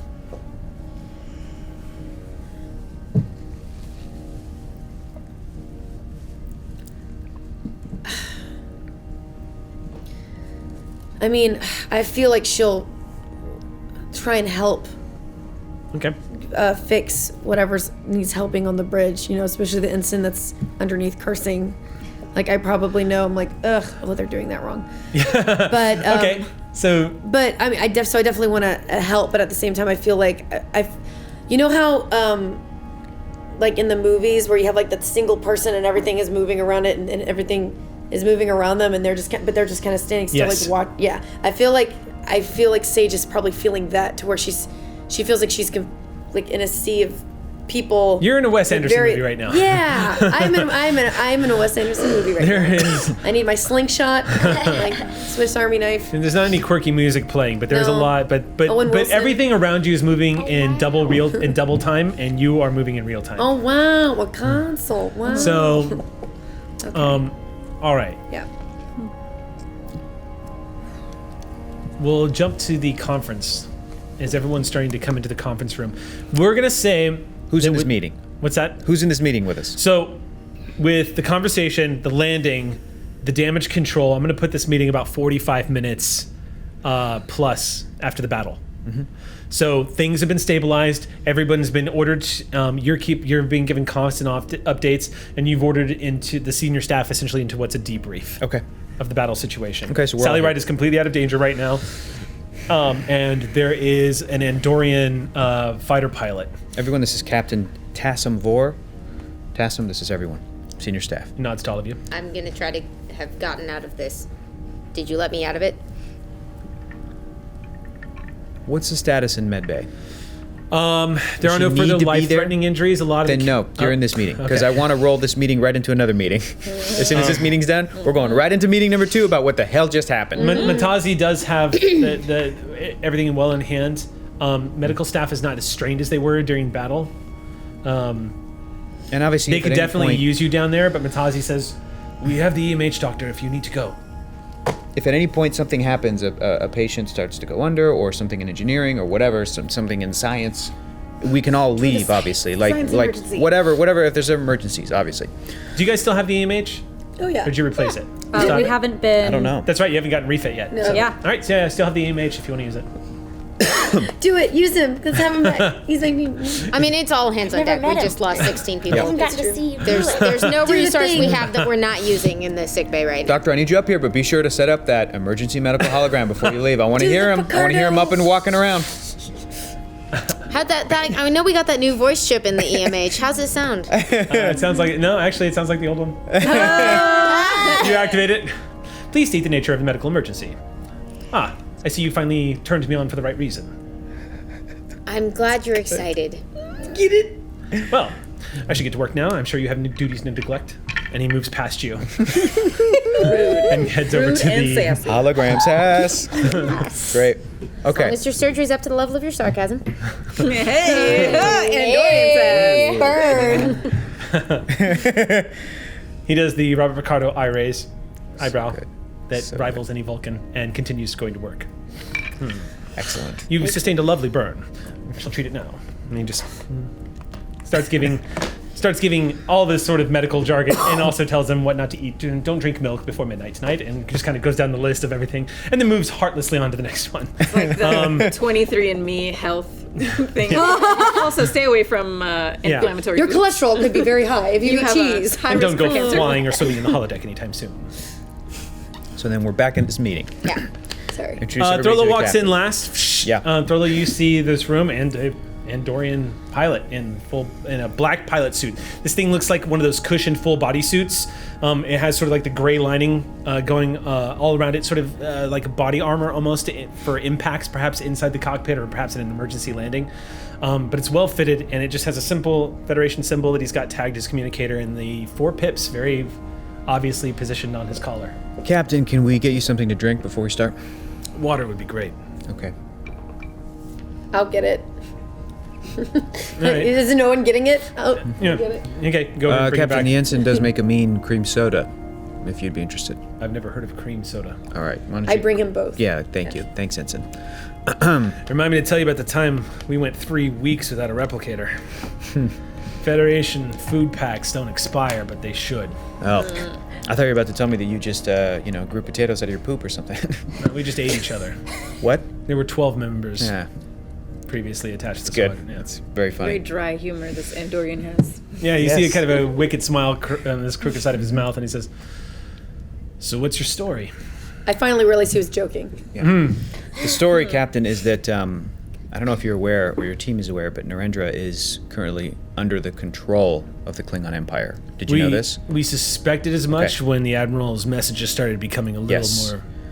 They have allowed Starfleet personnel on the base, minimum Starfleet personnel, to continue operating, to continue with its scientific experiments. Problem is that everybody's reporting to the Empire. As you can imagine, it's a pretty tense situation. Everybody's skating on thin ice, as it were. It's a little Andorian. Yeah, I got that. Okay, good. A lot of ice on my home world. Yes, that's the joke. Here's the problem. We were sent out here to make sure that the Empire would not be aware of your team's presence. I think I see where you're getting at, sir. I am at a point where I'm just going to be blunt. I'm asking you if there's a possibility that you and your team could disband while we are apparently at war with the Klingon Empire for the foreseeable future. Cannot disband, sir, but we are going to have to move the squadron from this system. If they've spotted us now, then they'll come hunting for us again. I don't know how they knew we were here. This is about as remote and useless of a system as it could be. What if they spot you wherever it is that you move? What happens then? Then we lose Narendra Station. But I'm not going to send 18 guys to die in deep space. We don't have long-range travel on Peregrine fighters, sir. I can take you aboard the ship, all 21 of you, if you're willing to postpone your mission for the time being, because your very presence endangers all of Narendra. I have orders to stay on station until receiving orders otherwise. Now, I'm happy to move because I don't want to endanger Narendra, and I will take that flak, but I can't disband. We're sticking around in the Shackleton Expanse until I receive word from Admiral Herbert otherwise. There's no negotiating that, sir, and I know you know that. But I also sympathize and agree with what you're saying. Yeah. I lost 16 people today. Because Yeah. I was sent out here to keep sweeping the secret under the rug. 16 people. And you guys have a crew of 21 total. That math is barely lining up for me. I don't know what to tell you, sir. That's war.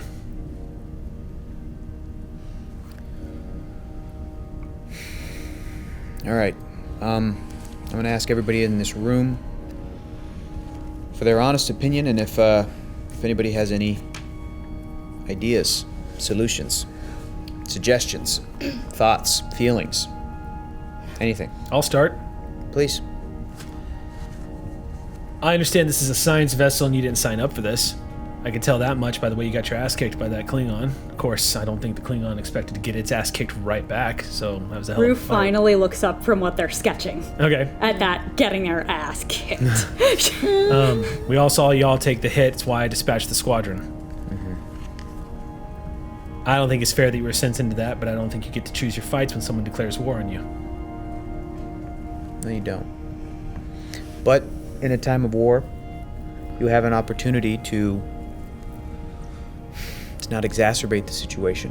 And I agree understand with the that. position you guys are put in, and frankly, I like that you're out here because of the Romulans, because of the Orion Crime Syndicate, because of threats that are a part of being in the Shackleton Expanse. I get that. Is there any new updates on that, sir? On the Orion Syndicate? Last we heard that they had established a base out here, but we hadn't seen it yet.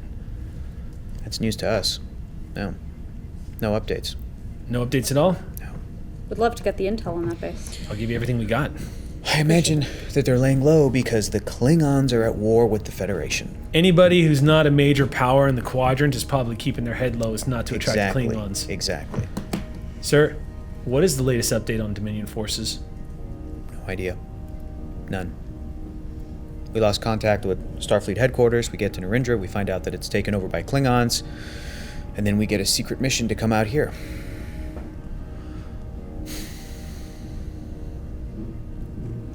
I hate to have to keep asking you to keep pushing out further in even more remote spaces, but Well, the station itself is capable of jumping to warp.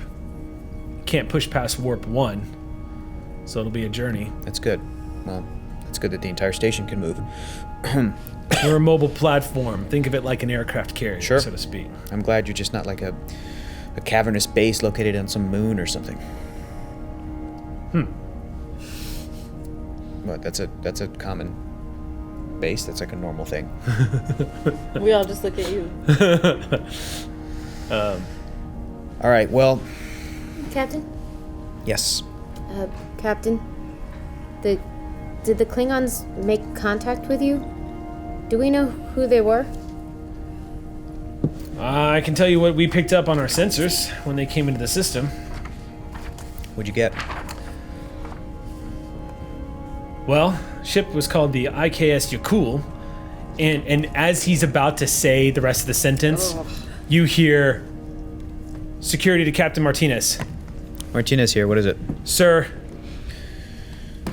we've managed to subdue him, sir. sir. Yeah, you should head down there. We managed to get him into the brig, sir, but we might have a few more people headed to sickbay right now. All right. Any fatalities? No, sir. It doesn't look like he pulled a weapon. He started swinging when he found out what happened. All right. Kevin, I dismissed. Yeah. Yes, you are, Doc. Oh, You want to tell me what that's all about? Yeah, we have You a- standing up. Captain, we have a Klingon liaison on board Oh. who He we just looks up at the ceiling. very cleverly hid in our holodeck during the battle. Seems he got out. Whenever we got hit, Captain, it must have. I don't know. I'll find out. Yeah, Commander, you can head down there and at least keep him company until we can Sure. join him. Well, we have a brig on board our station, so if you want to leave him with us, we can take him off your hands. See, we can't do that because if we go back to Narendra empty-handed, with our liaison missing in action, dead, or gone, or disappeared, then again, it's going to put people at Starfleet in danger. Same problem. So you're going to have to strike a deal with this guy or something. Looks like it. On my way out, I'm gonna look at Rue and say, I know you might not listen, but be gentle. And then I head to sickbay. We're gonna have to figure something out. Well, in that case, I don't have to kick you off of my ship immediately. So you're welcome to stay for as long as you want. I admit, it's nice to be walking on board a starship again. Quarters over at Hornet's Nest. 2 years living there. Kind of makes you cuckoo after a while. Okay, well, I'm gonna send you to some information specialists so that we can exchange that information that you offered just a moment ago. Sure thing. You will let us know if you guys need anything. Appreciate that, For Captain. your journey, for your trip, for your base, whatever it is that you need, and whatever we can afford to give you, we'll be happy to do that. You can leave at any time. All right, yeah, I'll have a few questions. We haven't mapped the system at all, so Okay. we'll need to know where to go and how to get there. We've got some mapping, especially when it comes to those gravimetric anomalies. So we'll Can give you all explain of what that was, sir? No, I cannot. No, sir. I wish I could. Literally cannot. But we'll give you all of that data to help you on your journey. All right. I have to go see about a Klingon. If you need any help with that, let me know. Hornet Squadron's at yours. Sure. Is on standby. Sir, if I may, Captain, I know we don't need a cleanup crew for the Klingon ship, but it might be wise to dispatch of your communication buoy that was destroyed. Oh, that's good thinking. Excellent thinking. Thanks, Chief. Yeah. Well, we could have it beamed aboard the Hornet's Nest, and we could try to repair it. But the Klingons did a pretty good job blowing it up. Yeah. I'd rather get rid of it entirely. I want this place to not have a speck of Starfleet or Klingon anything. Did you know that thing was there? No. That hole in the ground, the hole in space? We did find it when we showed up, yeah. We used it to our advantage. We might have made it a little bigger on accident. Man, I've never seen an Intrepid class before. Yeah, we're good at science. It's good. Yep. It's real good. Yeah. Well, hopefully you can get back to that and leave the war to me. Yeah, hopefully. Hopefully Starfleet gets its head out of its ass and figures out a solution to this thing. You're angry at Starfleet, Captain? Oh yeah, I'm angry at a lot of people, Captain. Why is that?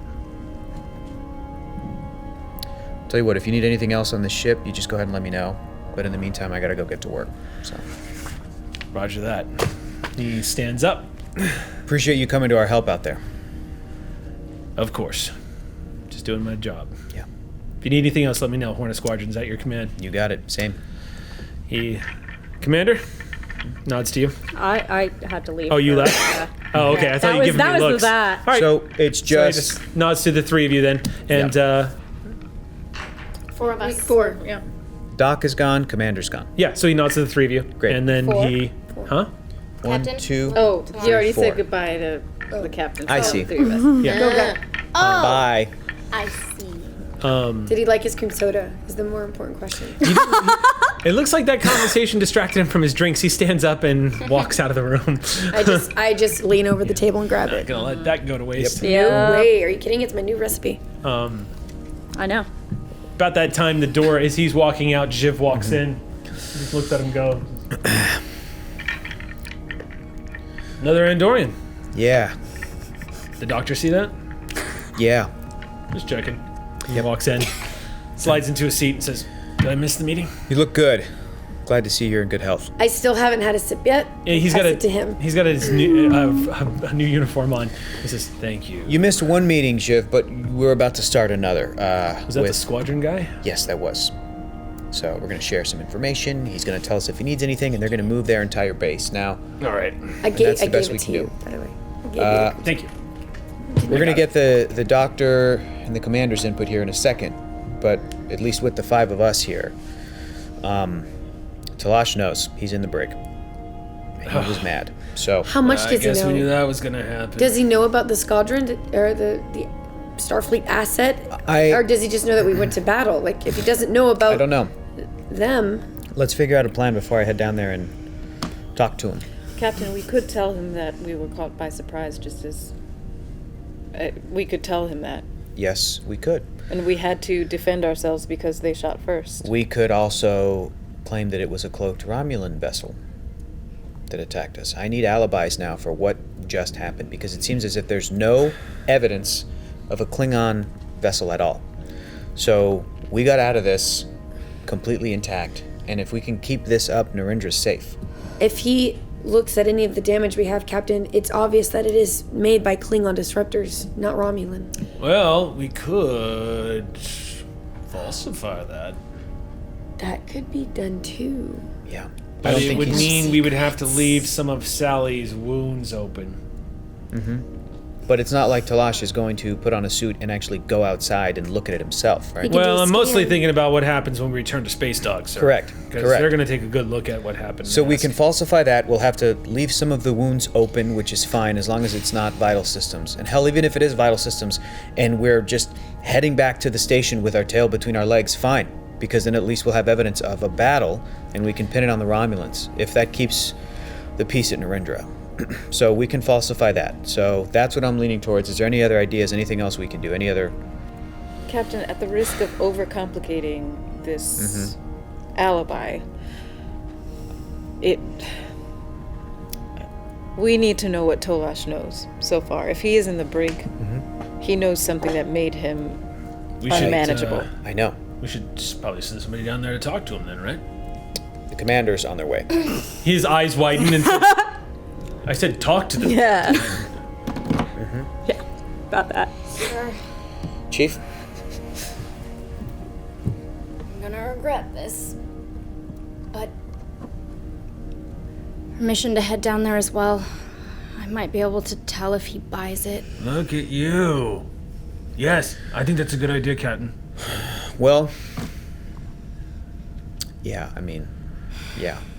Hey, you're gonna be fine. And is it's gonna- a good play. Here it is. Yeah. I don't want to let him out if he doesn't know everything, and there's a possibility he could run into this fighter squadron captain who's walking around, because then we'll need to continue to hide that under the rug. So he's in the brig, he's pissed, Rue's on their way, they're going to be down there talking to him. He either knows that we engaged in a battle, he knows that it was the Klingons, or he doesn't. He knows that we either hit him in the holodeck on purpose, or he doesn't, and we can play it up as a malfunction, which is another thing we can falsify, correct? Yes. Yeah, I mean, Yeah. if he walks anywhere in the ship, Captain, he's going to see damage. He might have already have. Yeah. And we can't explain the missing personnel. Hey, you the know casualties. You know what we could do though? We could just make up some kind of Starfleet protocol. We could say when a ship comes into attack, it goes into lockdown. If he couldn't get out of the holodeck, it's because it was safety protocols in effect. That's good. That's And- good. It's for his True. own safety. Or we could be running a drill. Yeah. But with the missing personnel, I mean, that again, that's just the attack, the Romulan attack. yeah. True. And the ship got away. It's a cloaked vessel. We don't know Just- where they went. The commander know about this plan? If they are gonna go down there and talk to them? No, I imagine that they're already there. But I'm gonna burn threat. Rue just walks in. All right, motherfucker. I can trust Cracking knuckles. Hurt my Tolash. Lieutenant Commander, if there's anybody on the ship that I can trust to not give out unnecessarily free information, it's going to be Commander Rue. Might be able to defuse it though if they know exactly. Yeah. So, Chief, why don't we head down there? Why don't I head down there with you? I noticed that Jeff still hasn't drinking anything, so I grab it from him. No, he grabs the. Oh, I was gonna get it. I was gonna get it. Oh, never He mind. takes it and he puts it Lieutenant up in his Commander, mouth. you can head back to engineering and do what you were doing. He stands Lieutenant up Commander, and says, "Drink your coffee." you can come with if you'd like, or you can head to your station on the bridge, or you can head to the science lab, or you can do whatever the hell you want. Captain, before I go back down, when are we going to talk about what happened? As soon as we figure out this Talash situation. I wasn't going crazy, right? No. Okay. No, something happened. I was holding something. We'll figure that out. But like everything else interesting that's happening on the ship, we got to put a pin on it because war. So, Real talk. Ensign, you can also do whatever you want. You know what? Let me rephrase that. And the Sage vice just walks up principal's and away. removes your pips. Stay away. Very well, Captain. Sage! Oh, there he is. I have the bridge. Ensign, stay away from the brig for the time being, but you can head to your station on the bridge, or you can continue to work on repairs, whatever it was that you were doing. There was quite a few consoles still Yeah. unoperable on the bridge, Okay. Captain. I think I can give them a hand. Okay. Martinez to Rue. Martinez to Rue. Why did I do that? As you're entering the brig, you get that communique. Get what? Aye, sir. Commander, Chief Wren and I are on our way down to join you. Just make sure that Commander Talash is okay, and Can I get parameters on that, please, sir? yes, his health is your number one priority, his well-being. While he's in this brig, we're heading down there to explain the situation and how we ran into Romulans, Commander. Aye, sir. Okay, we're on our way. Sir. Yeah. Mm-hmm. Here. Well-being or health? Which one's prioritized? Both at the same time. Not one over the other.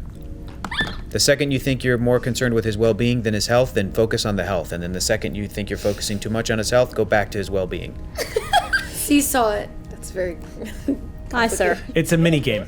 Yes, it is. Rue hates minigames.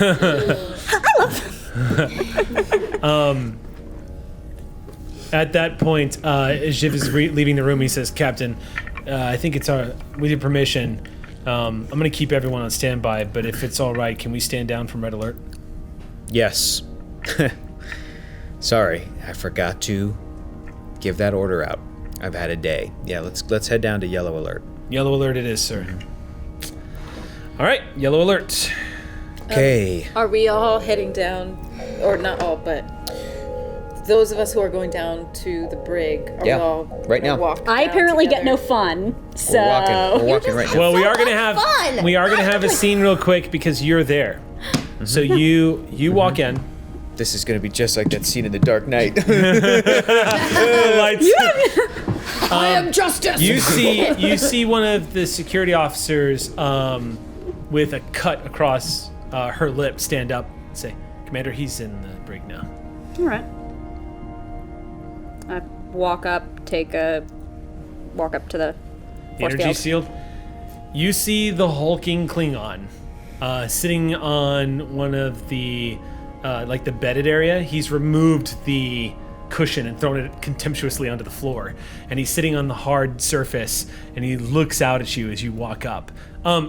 Up until this point, Talash has never really exuded an aura of menace before, but now that he does, you're aware that this is a Klingon that is very predatorial. When he turns on the battle mode, you're getting, before he was kind of like the happy bear, but right now you see something in him you have not seen in Klingons. He doesn't look like the typical rage-fueled glory hound of a Klingon. When you walk in, the first thing he does is he looks at your crutches, and then you get the feeling he's looking at your weight distribution, and then he stares at your waist. And when you come to a stop, he watches your shoulders and then looks you in the eye. And you get the feeling that he just sized you up to figure out how fast it would take for him to kill you. There is a clinical cold rage that's burning in his eyes as you walk in, and he looks back at you, and the expressions you give off to him, it's like passing. He looks like he's functioning almost like a computer on instinct almost. He just looks right at you. I unclip the phaser from my belt, put it by the security officer. I'm going to go in. Be quick with that force field. He doesn't move. I'm going. and the force field comes back up. And he just sits there looking at you. Tolash is now about 6 feet away from you. Okay. Had a bit of a tantrum. Tantrum. Yeah. Something humanoid children do. Yes. Klingon children have tantrums as well. Quite a trail of blood, I'm sure it leaves. Make your move, Commander. I'll let you have first swing. I'll let you have the first 2 if you like. You're too generous. Rain check. He just sits there staring at you. You want to talk about what you think you know? What I think I know?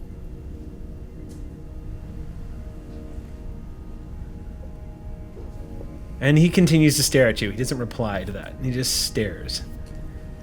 Something tells me that you take me for a fool. Is that accurate?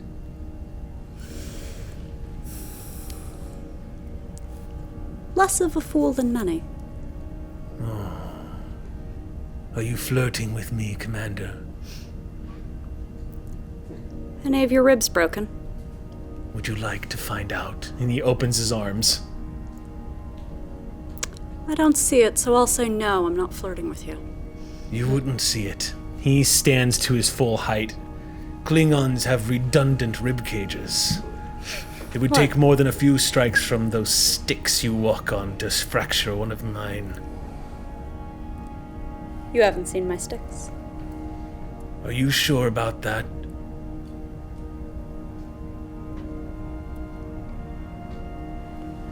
I respect you greatly. He approaches you until he comes to stand towering over you. But he doesn't look like he's trying to posture right now. No. And he says, typically Klingons do not ask for respect in return, they earn it. And the way I would earn your respect, Commander, is lifting you over my head and bringing your spine down across my knee. But I know that's not how things are done here on a Federation starship. So I will ask you to return the same respect I am giving you. What is your game? Or are you really a Romulan under those spots?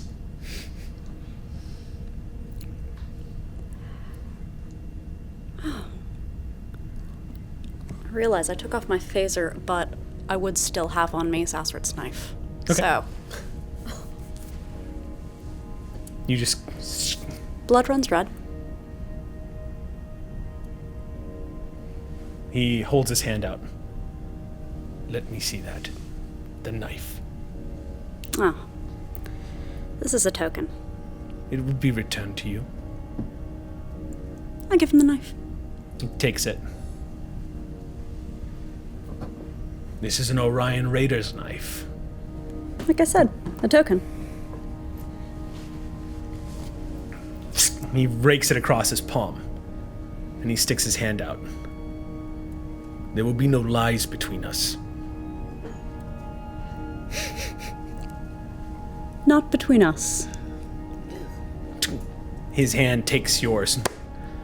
You feel the Klingon blood squish into the palm. He's cut deep. It can't be sanitary. No, it's not. He shakes it, and he says, he hands you back the knife, and you see that deep blood of the Klingon on it. He hands it back to you and says, what has happened that has put me in the brig? You were in a battle. Who with? We were fired on by a Kavort-class bird of prey. It decloaked and took out our engines. We destroyed them. They died honorably. He leans his head back, stares at you for a minute.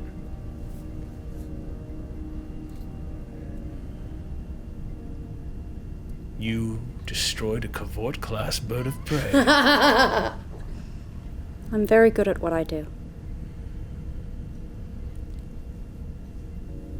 And they died with honor. They did. As warriors.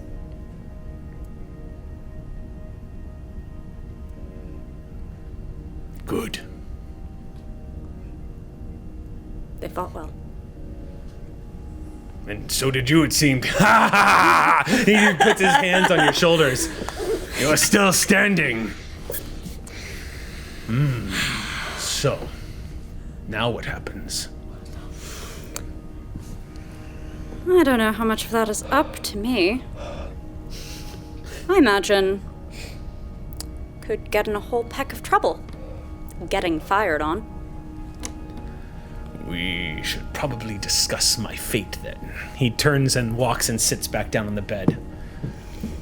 I am duty-bound to report the battle, but there are things happening on Narendra that you don't know about. And I think those less foolish would be wise to manage those who are back on Narendra. Seems to me like you already have somewhat of a grasp at what I speak of. Your Federation intelligence is alarming. And about that point, the doors open. Oh no. And here comes Martinez. And who is with you? Talon? And Me? you guys walk in. So the first thing you see is Rue is in the cell. The security officer looks at you, sir, looks very nervous. You see a cut on her lip. Rue is in there. There's a phaser on the floor outside the on the shelf. Yeah, I left it with the security officer, okay. so if he felt like he wanted Rue's to grab sidearm is laying on the security desk. And Rue's on the other side of the force field, unarmed with Talon. Does have the knife in the back on the back of their. Rue's never belt. unarmed. Yeah. I walk in, just all pretense is completely gone. Okay. I go, You what see the hell blood. is this? What the hell happened? Talash, are you bleeding? Yes, Captain. Typically, what happens when you drag a blade across your palm, and he does this. I look to Rue and I'm like, You see, Rue also has blood Captain. running down their hands. And well-being. I said well-being and health. relax, Commander. Captain. I did it to myself. And he stands. And Did you do that to them? No, sir. Rue swore a blood oath of truth to me. I know about the battle with the Klingons. I know that you destroyed a Cavort-class bird of prey and that they attacked you. And I hear, and he leans up against the side of the force field, that they died with honor. We would disagree about that, Commander. Do we? Yeah, we do. He looks at you. Something I'm missing? No, there's nothing you're missing. Did you take them captive? No. Did they fight to the end and you destroyed them? Yes. Sounds like they died with honor, Captain. Great. That's fantastic. Commander, you're dismissed. Aye, sir. Talash, what now? Indeed. What now? The force field comes down and Rue leaves. Talash doesn't move. You leave the brig. Talash moves back over to the bed and says, did you get the make of the Cavort before it was destroyed? I'm afraid we didn't.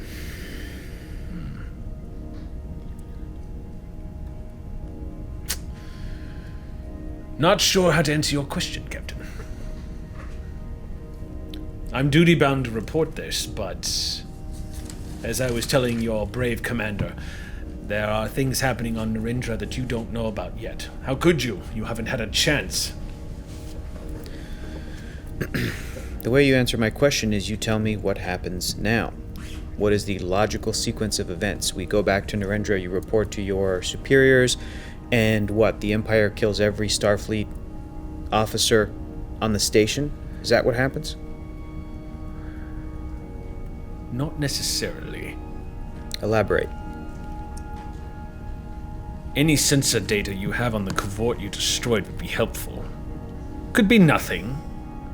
But I will say this, that General Kargan was not given authorization to have military operations conducted in the Shackleton Expanse.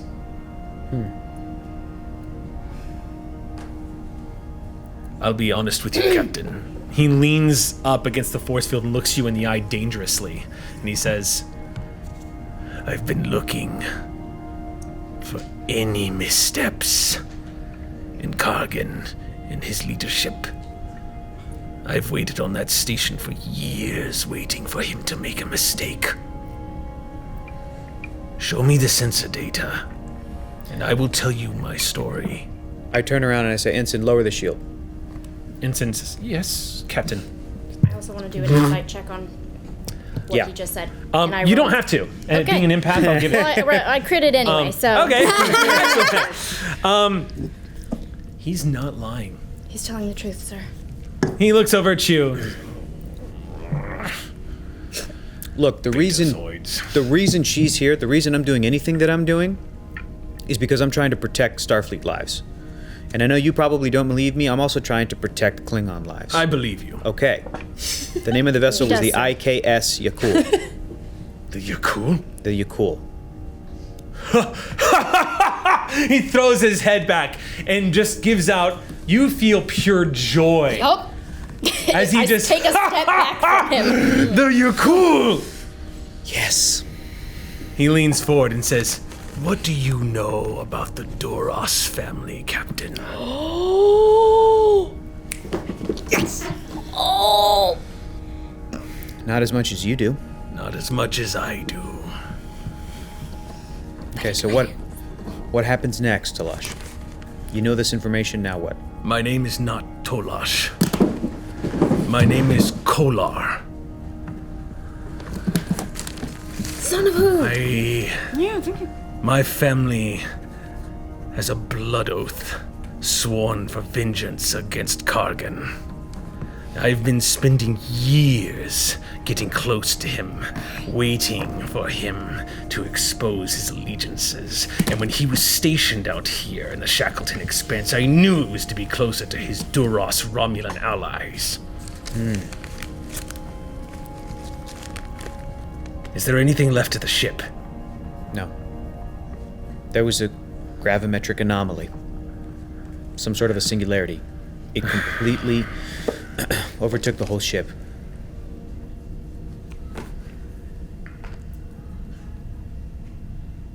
What are you looking for? Why did you ask that? What do you need? Proof? What do you need? I can challenge the General With this information. with more information. But if he learns my name is Kolar, son of Tovak, he will know why I am here. Now we both have secrets, Captain. What is your end goal? The death of Kargan. What about Narendra? Take Narendra. As far as I'm concerned, that's a Federation station. I want the blood of Dominion soldiers on my hands, not our former allies. I would agree with that. So, you kill Kargan, what happens? The rest of the Klingons on that station answer to you? You overtake him? You take his position? Is that what we're talking about? Not typically, but I would be willing to jump a rank or two. There are a few on that station who enjoy Kargan's rule, as they would say. And there are many who suspect what he does, including the senior staff that are stationed down there. Okay. Your admiral suspected this might be true. It's why she has maneuvered me to be your liaison. And that was her doing. She wasn't so forthcoming. She didn't know exactly who I was or what my goals were. But she knew that we both had a distaste for Kargan. What do you need from me? From us? I don't know the next move, Captain. But I do know that if you're concerned, I will lie for you. If this puts me in a better position to take Kargan's life. It very well could, yeah. He is a traitor to the Empire, and I will remove his spine. I will do things to his skull with a mek'leth that have never been seen before. Okay, that's enough. All right. I think it's time for us to have a little debrief. Very well, So Captain. that you know everything that we know, and if anything that you know could help us, then we would appreciate it. Captain, this is not my place.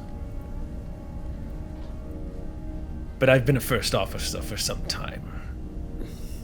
And I know the tone of discipline when I hear it. Mm-hmm. Your commander did right by your ship today. Yes, they did. And even though they disobeyed a direct order just now, they also gambled, and they were right, being forthcoming with you. See, in Starfleet, you can both punish a person and reward them for the exact same action. You see him smile and says, I don't understand that. I know, it has happened a lot in Starfleet history. You destroyed a Cavort-class bird of prey in a floating sensor suite. Yeah. Wait, how'd you know about the sensor suite? It's a science vessel. What else is it good for? Oh, except right. for spotting things. Yeah. Captain, I can see the dissatisfaction on your face, and I know this was not easy for you. But know this. He puts that big hand on your shoulder and he just says, you have an ally in me, and I respect what you did here today. You saved the lives of your crew, your station, and you killed very many traitorous Klingons because you had to. I appreciate those words, Kolor. I think just to make things simple, I'll probably keep calling you Tolash. Good idea. Yeah. I would hate to wake up with a knife in my back. Yes. That would be bad. Alright. Shit. Okay. We got a lot of repairs that we're doing right now. I should probably tell you about that Black Ops fighter squadron that Starfleet has. It was positioned out there. you see, he kind of cranes back and says, Yeah. The one thing I didn't. Yeah. Shit. Now, don't get the wrong idea. They've been out here for 2 years. They're here for the Romulans. They're here for the Orion Crime Syndicate. 2 years would have placed them here before the war. Exactly. So as you can imagine, as soon as the war broke out, there were complications with its... I see the picture now. You get good, yeah. Yes, Captain, I see. Very well. Yeah. But perhaps it'll make you happy to know that we didn't even need this fighter squadron's help. The Sally Ride. No, apparently your little science vessel Yeah. has bite. Yes. Yes, it does. Yes, she does. Well, if I can be any of assistance, I don't know Federation technology, but I do know damage control. Yeah. Okay, good. Let's get to work. What happened, by the way? You were in the holodeck. What happened? Holodeck went offline. The doors wouldn't open, so I pried them apart with my bare hands. I was met by a security team. I defeated 6 of them before I was finally stunned multiple times and dragged to the brig. I need names and miniatures. Okay. It's impressive. 6? He's telling the truth. Okay. Oh, yeah. All right, man. We just got incredibly lucky, I guess. All right. Lucky, and your security officer there is a good shot. Yeah. Sir? Yeah. Hello. Permission to be excused. Yeah. I felt a lot of people today. Yep. Thanks, sir. I also would like to return to my quarters. Tolash. Bye. Of course. Lieutenant Commander. Actually, maybe now would be a good time to go over what happened. If you do not mind, sir, I would like to stop by my quarters first. Of course. Okay. Then I'll head to damage control teams. Yeah. Coordinate with your Tellarite, your little Tellarite friend. Thank you, Tolash. He... I put my hand up on his shoulder Okay.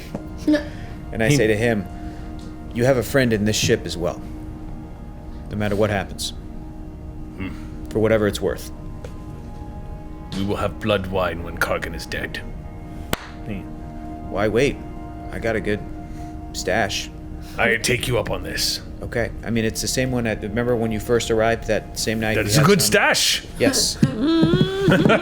No, you're cool.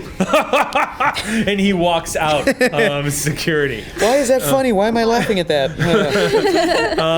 Drew waves as he leaves. Okay, yeah, you Outside see. the door. He pauses and looks at you and just says, Yeah, so I guess That rain check. rain check. we all leave. And he pauses and then he looks back for a second and says, reconsider flirting with me next time, Commander. And then It's a date. he grins as It's a he date. thuds down the hallway. I really like this episode. Yeah. So we head outside, I imagine. We're all leaving. Oh yeah. I'm heading to my quarters. Yeah. I have like a 1 minute scene. Yeah. I go straight to my quarters. Before, just a quick thing while you're doing that.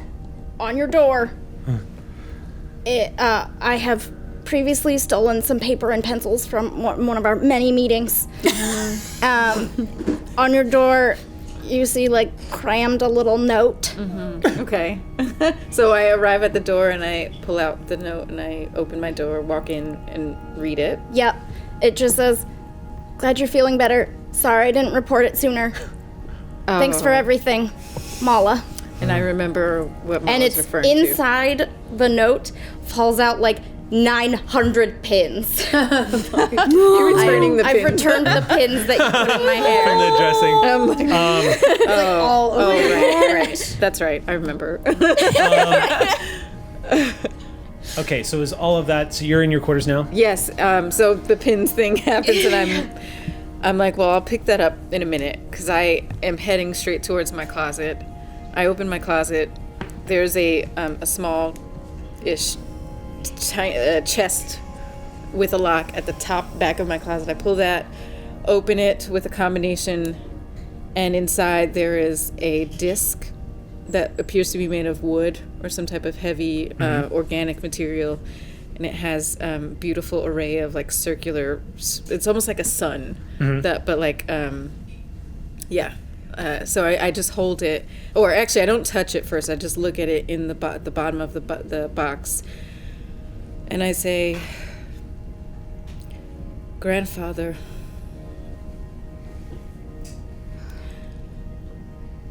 And then I close it, and I put it back.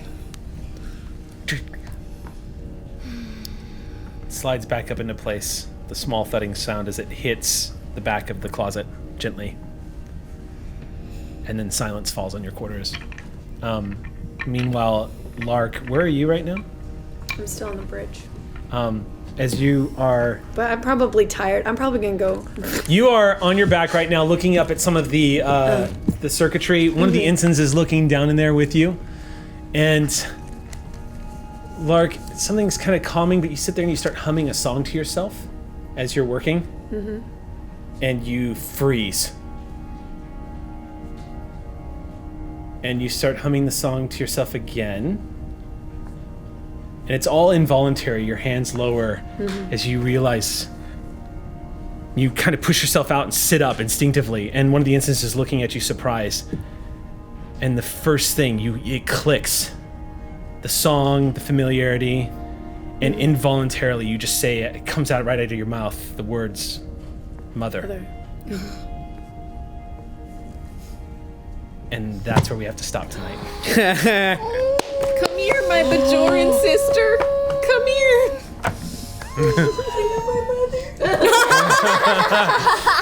My mommy! Ancestors are calling to us. Lee. That was the pull part 4. You guys did great. You fucked up that bird of prey. Well done.